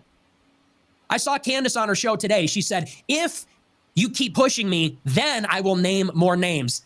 No, it doesn't work like that. You don't get to insinuate that a foreign government killed a high-profile American citizen and then say, I'm going to release the evidence under these conditions. Nah, you need to release the evidence now.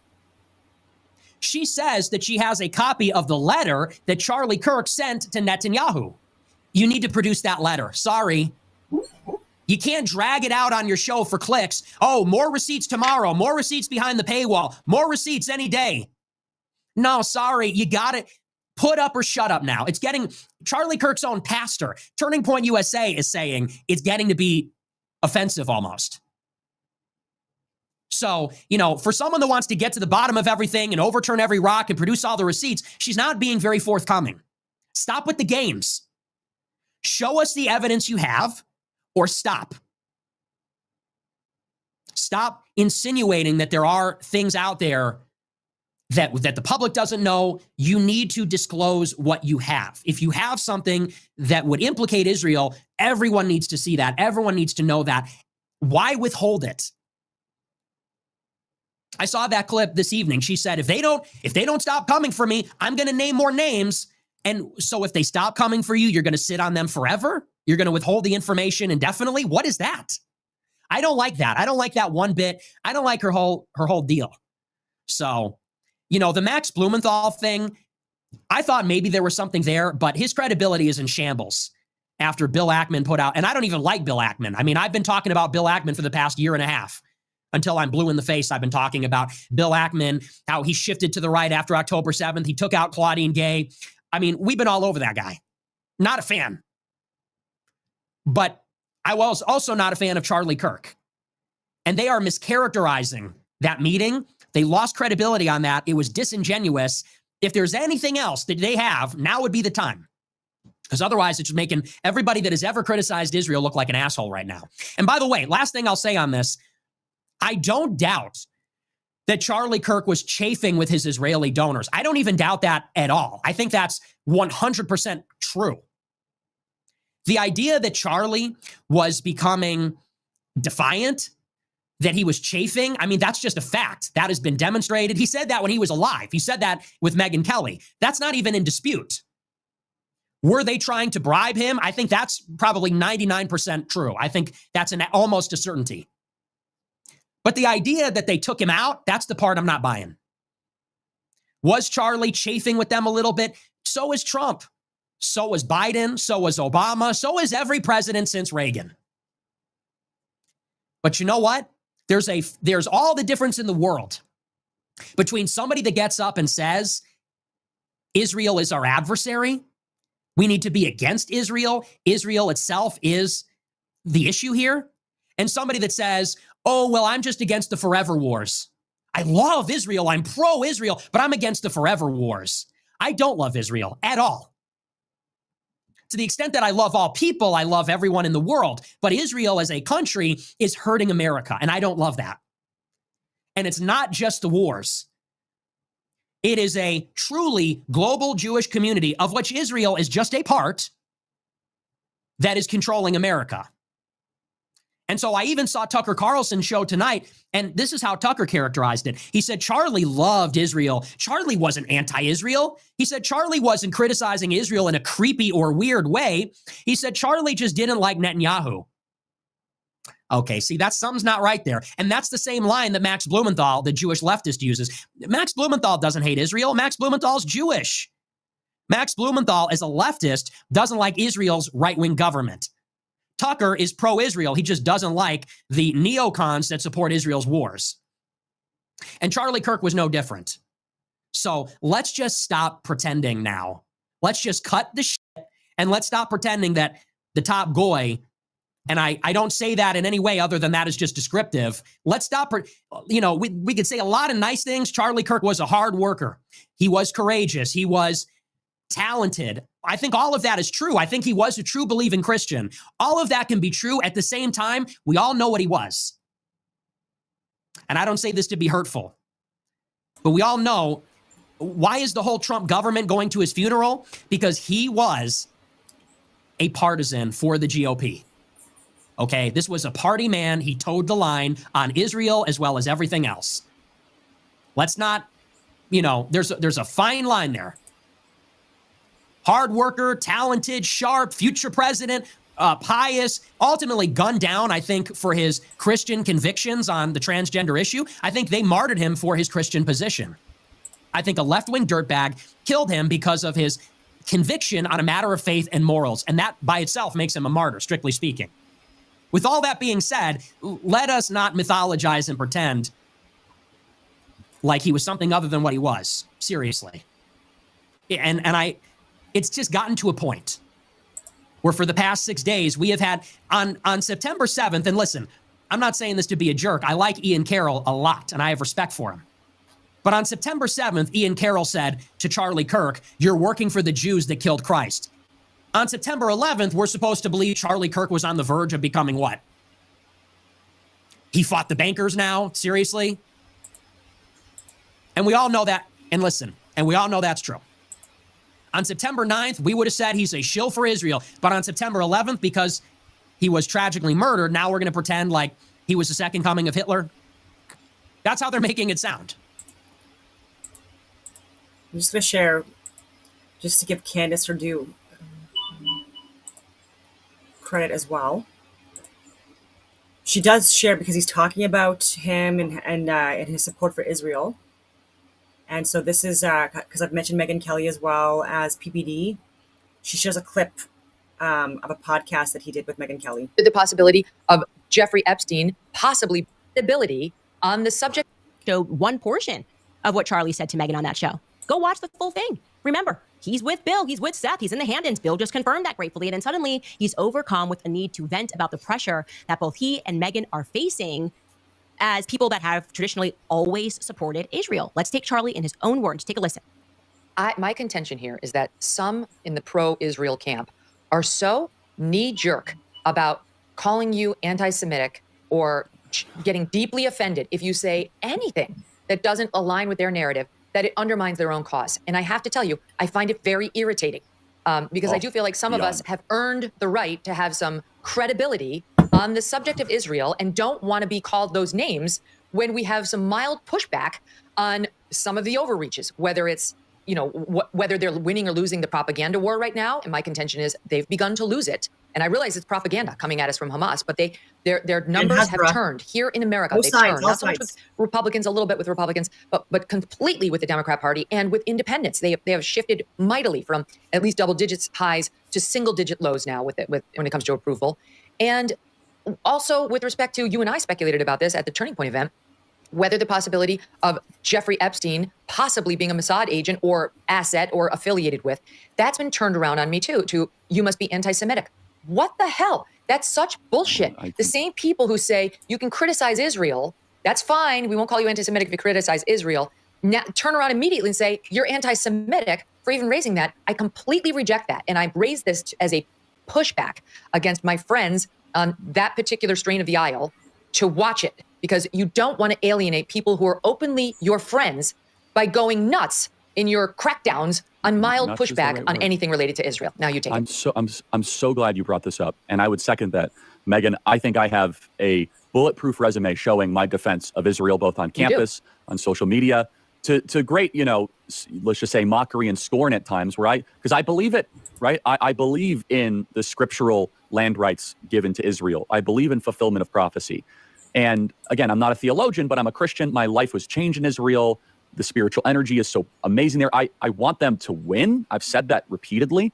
Same. And however, Meghan, you're hitting on something very potent and important. Now, let me first say, I don't want to judge an entire group, because there's been many people in the pro-Israel world that have been very sweet, very kind, very nuanced, very Charlie, you know, you're with us. You don't have to agree all the time. However, and I will say this, the behavior by a lot, both privately and publicly, are pushing people like you and me away. Not like we're going to be pro-Hamas, not like we're going to, but we're like, honestly, the way you are treating me is so repulsive. I have text messages, Meghan, calling me an anti-Semite. I am learning biblical Hebrew and writing a book on the Shabbat.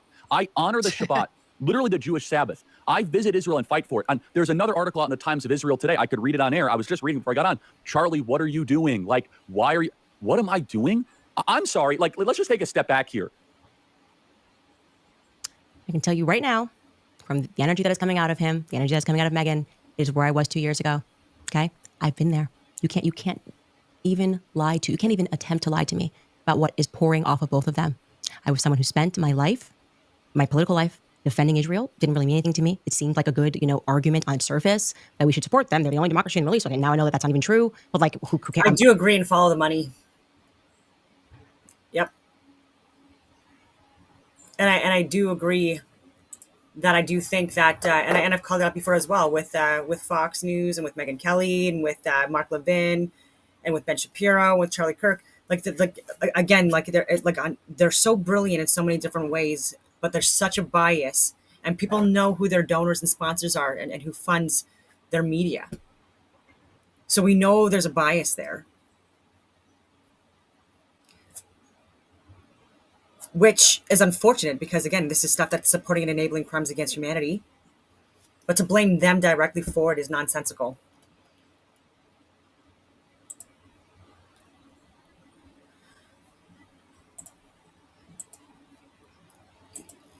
Yeah, he should have asked a lot more questions and sooner, but again, no one's perfect. And there was a blind spot there.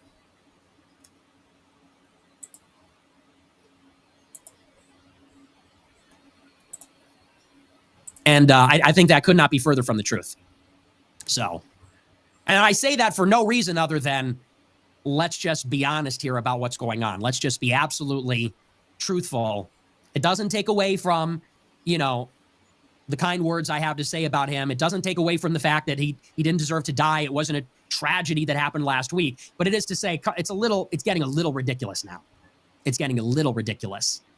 He was chafing against the same forces that everybody seems to be. I mean, look at this administration. They're leaking to they're planting stories in the Washington Post every other week that Donald Trump is calling out Netanyahu on the phone about Qatar, about Iran, about you name it. I mean, everybody in the whole world is frustrated with Israel. Charlie Kirk was no different. But Charlie Kirk towed the line until that tragic day. And the idea that this would be beneficial for Israel in any way, I think, is absurd. If anybody is going to fill the vacuum that is left by Kirk or Turning Point, it's going to be people like Tucker Carlson and Candace Owens, who are far more outspoken and explicit in their criticism of the Jews in Israel than Kirk ever was. That's a fact. I agree with him on that. Anyway. Yeah. So I just wanted to put that out there. Like, you know, it gets to a point where it really does feel like there's a low IQ element that really is just blaming the Jews for everything, blaming Israel. This one, I think we could safely rule out. Yeah. And that's not to say that he wasn't under pressure. It's not to say that he didn't have a change of heart on some issues. It's not to say that he wasn't grappling with that or wrestling with that in private. As I said, I think that's all true. But the idea that Mossad assassinated him on American soil, as some people seem to be suggesting, with a palm pistol and other ridiculous things, I mean, come on now. There's just no proof of this. There's no proof. There's no motive. Yeah. I just don't see it. Unless Candace Owens has extraordinary evidence to the contrary, which she is withholding. In that case, she needs to produce it. That's all I have to say on that. We're going to move on, though. My boy Nick said there's a lot of weirdness going around this year. I have to agree. It definitely seems like ever since probably 2019 with what happened in 2020 brewing, it seems like we've lost our minds. We've hated more than we've ever hated before. It seems that everybody feels like this. So yeah, that's basically it for Nick Fuentes. I'll show a little bit more of Candace just to see if there's anything else. But the reason why I'm choosing these two diametrically opposed individuals is because they get so many views. And I would like the prospect of going on either one of their podcasts to give my own interpretation of this. I was just like pro-America and I wanted to focus on BLM and getting Black America better. And then that happened. I said one thing and suddenly like, whoa, it was like they just line up. Like it's like Agent Smith, okay? It's like Agent Smith in the Matrix. How many can there be all saying the same thing? And then they gaslight you. They make you think you're crazy because they're like, why don't you understand why what you did is really wrong? I remember this. I remember the tweet. I said, no person, nobody, no nation anywhere in the world has a right to commit genocide. And I was suddenly being flooded with messages from people, Dave Rubin, I remember this. I was like, what did you mean by that? And they're texting me, it's like, we can help you. You can help me what? I said something that made sense. Like, this should not offend anybody. Nobody has, genocide's not cool, right? Did something change? Where was I? It's when you tweeted it. And like, you could have been clearer. You should have added that Israel would never do that. I'm like, okay, you guys are being insane. This statement stands. I was referring to Brian Mast's remarks, but even if I wasn't, and I just tweeted genocide is always wrong, that tweet should always be right. I can feel that energy, okay? When you're not sure who your friends are, they're starting to gaslight you. They're making you think you're going crazy for having sensible positions. And there's no halfway house for this, okay? I can tell you that. You're either going to take being kicked in the chest, okay, and told to get out, and then suddenly they're all communicating behind your back, and just before he talks about that article, something goes out and suddenly it's like, you know, what's going on? They're like trying to make you think you're going crazy because you're saying some sensible stuff. Charlie was at that moment. He says that he is receiving messages calling him an anti-Semite. So how can you lie right now and dispute it? And better question, why are you lying? I don't like little lies. I'm being contacted by a lot of people that are telling me that just within 48 hours before Charlie passed away, his top Jewish donors were pulling funding from him, demanding that Charlie take their name off of the building that they had donated to Turning Point. We need proof. I guess I can figure out who that is, how many people could have donated the building. And then once Charlie was killed, they said, never mind, put it back on the building. Okay. Charlie himself had alluded to a tremendous loss of money coming in, and we'll speak about that more. More people are going to come out with information. This is all inevitable. Okay. And I'll also point you in this direction. You guys remember Bibi recently was on a PR blitz, despite the fact that he was fighting this 96,000 front war because Israel didn't do nothing. Okay. He was doing a ton of podcasts in America. He went on to Patrick Bet-David's podcast. He went on to Brandon Tatum's podcast. He went on to the Nelk Boys podcast. Anybody find it weird he didn't do Charlie Kirk's show? Homie very quickly told us that Charlie was penning love letters to him in May. I just love you so much. It's amazing. They were so close. The boys just hits him up like, hey, I know we're fighting this 97,000 front war. because we're always the victims, but do you want to just come and maybe stay at my place for the weekend here in Israel? Like, that's the vibe that Bibi was rushing to present to the media. So why didn't you do Carly Kirk's show? I'll leave it as a question for you guys. Common sense. Common sense, okay? I don't like small lies. And remember, Bibi started this. I am responding to his shamelessness, shameless misrepresentation of what Charlie was going through and what Charlie was saying. Because, and I want to be clear, to me right now, it feels, and I'm using a corporate term here, a bit like a hostile takeover, okay? Charlie builds the company organically on the basis of Charlie and Charlie's honest ideas. Suddenly, that company's got a lot of money, and Charlie's honest ideas are starting to change or maybe add more color. And now he's getting financial threats. He's being called names. He increasingly, he's being told who and what he's allowed to speak to, and he's taking a stance. He's taking a stand privately up to these people, and then it doesn't matter anymore because Charlie's dead, and those very same people who were pressing him are now doing, like, very quickly, trying to set in stone that, oh, Charlie, essentially, the energy is Charlie died for Israel. He's just one of us. Nobody ask any more questions. That is literally untrue, and we're not going to allow it, okay? It's just not true. I'm getting even more interesting tips coming from Turning Point employees, something, again, that I didn't even realize until they said it. Do you guys notice that, like, Bill Ackman says this thing and drops the itinerary? But I've worked for Turning Point for 2 years. You've seen Turning Point in the public. Have you ever heard of Turning Point doing a weekend summit and not publicizing it? In fact, none of those attendees, you'll remember they were taking pictures in the Hamptons, all dolled up. There was this whole ring debate happening about a girl who had gotten engaged. I think her name was Sarah Stockton. And they said her ring was too small, and they called her a broke, B-I-T-C-H. There was this whole drama that was happening, which we'll unpack a different day. Maybe I'll leave today's on this tidbit. But those people never mentioned that they were in the Hamptons for a Turning Point event or for a Turning Point weekend, which Bill is saying. Why is that? Were they told? They've responded that saying that this was never anything that was like hidden from the public. Not to say anything about being at that event, because Bill Ackman's being very open about it, but they weren't open about it at that time. We'll leave there. We will leave it right there, okay? I will just add here that the response to me asking these questions, it is like, if you want to know why everyone hates, like, rabid supporters of Israel, it's because they never change their tune, right? They're like in the comments being like, Bill Ackman, sue her, take her money, just take her money. That's it. That's how we win. This is what they always do. They threaten to sue you. They threaten to smear you, to libel you. How dare you even ask the questions? This is this chick. I don't even know what her real name is, but like the gay who straight is how she goes. This is like before Charlie died. I'm not kidding. A week before he died, this was her tweet to him. I'm going to show you how sick these people are. Okay. Do you have that tweet, Skylar? Oh, okay. Well, she tweeted this whole thread about how Charlie Kirk had to distance himself from Tucker Carlson. She was one of the people creating online pressure. Tucker Carlson has gone a bridge too far, blah, blah, blah, blah, blah. And Charlie's going to ruin his company. Again, there's always the threat of money. And yes, she happens to be Jewish. Okay. And then Charlie dies and she's like, oh my gosh, I can't, this person I was just saying, like, light little, oh, they do this or else to pray for Charlie Kirk. And now she's arrived at this Bill Ackman thing and just sue her. Just sue. That's how we win. We crush them economically. We're sick of this. We are, all of us, collectively, the globe. We're tired of you guys, okay? It's always about money, threats, all of this stuff. It's ridiculous. Do what we say or we'll ruin your life. We're going to call up all our friends and we'll just start writing hit pieces about you and we'll destroy you. Do what we say or we'll have you canceled. We'll have your sponsorships dropped. Do what we say or we'll make sure that you're fired. We'll put pressure so that you can't earn an income. If you're still not going to listen to us and you survive that, we're going to sue you for everything you have. You guys suck, okay? We don't care about your money. We are tired of it. This reveals who you are, not who I am. The truth should be enough. I've offered him my platform. If there's more you'd like to say, Bill, things you'd like to clarify, again, my platform is yours, even though I know you're so highfalutin and above us. He even says in that tweet, by the way, he says, like, speaking about how much, they just don't care about you billionaires. He's like, and the fact that she monetized her video, something along those lines, like talking about yesterday's episode, oh my God, how can she read ads? Oh, are you the same Bill Ackman that made an absurd amount of money while we were in COVID lockdowns and we couldn't work? Are you the same Bill Ackman who like turned that into like billions? I'm pretty sure you are. So maybe check yourself, okay? I'm so sick of this. Nobody can make money but us. By the way, the person that was in the Hamptons, other people that were at the Hamptons that are all talking about this, said Bill Ackman got up and gave a presentation and told them that they shouldn't own property and they should give money to stocks. That's how they can be successful. They just want to rule over us all, don't they? Allegedly, that's what he said.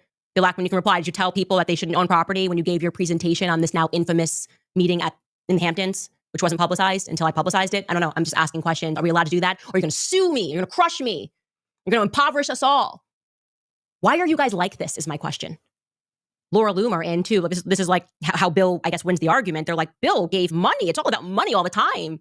Bill Ackman says he's offering $1 million to whoever any information he has regarding the person who assassinated Charlie Kirk. And then she attacks me yesterday and she's like, Bill Ackman gave $1 million, Candace. What did you give? What did you give? I don't know. 2 years of my effing life to Charlie, helping him build things. Why is everything about money to you? Why do you think having money makes you a decent human being? Why are you so soulless? What is wrong with you? Do you understand that spiritually something is wrong with you? If your instinct, just so you guys know, regular people don't behave like that. I want you to know, because I don't think you recognize your own flaws. When regular people have like a little tiff, they just have a conversation, okay? So like if I have a disagreement and I say, it's not what I did, I don't say, I'm going to destroy your life, okay? I'm going to make you lose your job. I'm going to sue you, okay? That's a demonic force that lives in you. But you have to know, your money instinct is not right. It's crazy. And everyone's paying attention to it. Answer the questions and I will publish the truth. The end. Read a couple of ads. I said I wasn't going to freak out today.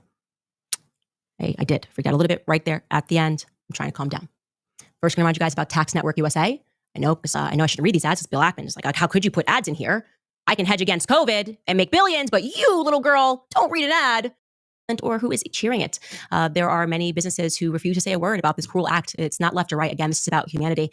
The silence speaks volumes. Now is the time to really step up and support the companies that are willing to be bold, because when they stand with us, they give us the courage to be fearless. Plus a quick skincare quiz that gives you personalized. It only takes 10 minutes to get started. There's no upfront or hidden fees. So much for your support. Larissa writes, I pray that you are protected throughout this investigation. At any time the enemy tries to lift their hand against you, they are redirected in Jesus' name. Let's get to the bottom of the corruption. We do. This is the case. This is the case. We're not letting this one go. Alma Coronado writes, sending you love from Douglas, Arizona. I'm sending you guys love back. And thank you for that donation. Thank you to everyone who went on.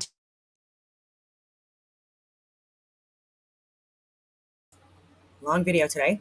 Again, we'll try to be thorough so that people have it all in one video instead of multiple different clips, because a lot of people are doing that and it's causing a lot of confusion, right? So I think that there at least has to be some videos out there with this extended versions, not 30 seconds of a clip. And yeah, so on that note, I will leave it at that, and I hope that everyone has a wonderful rest of your day.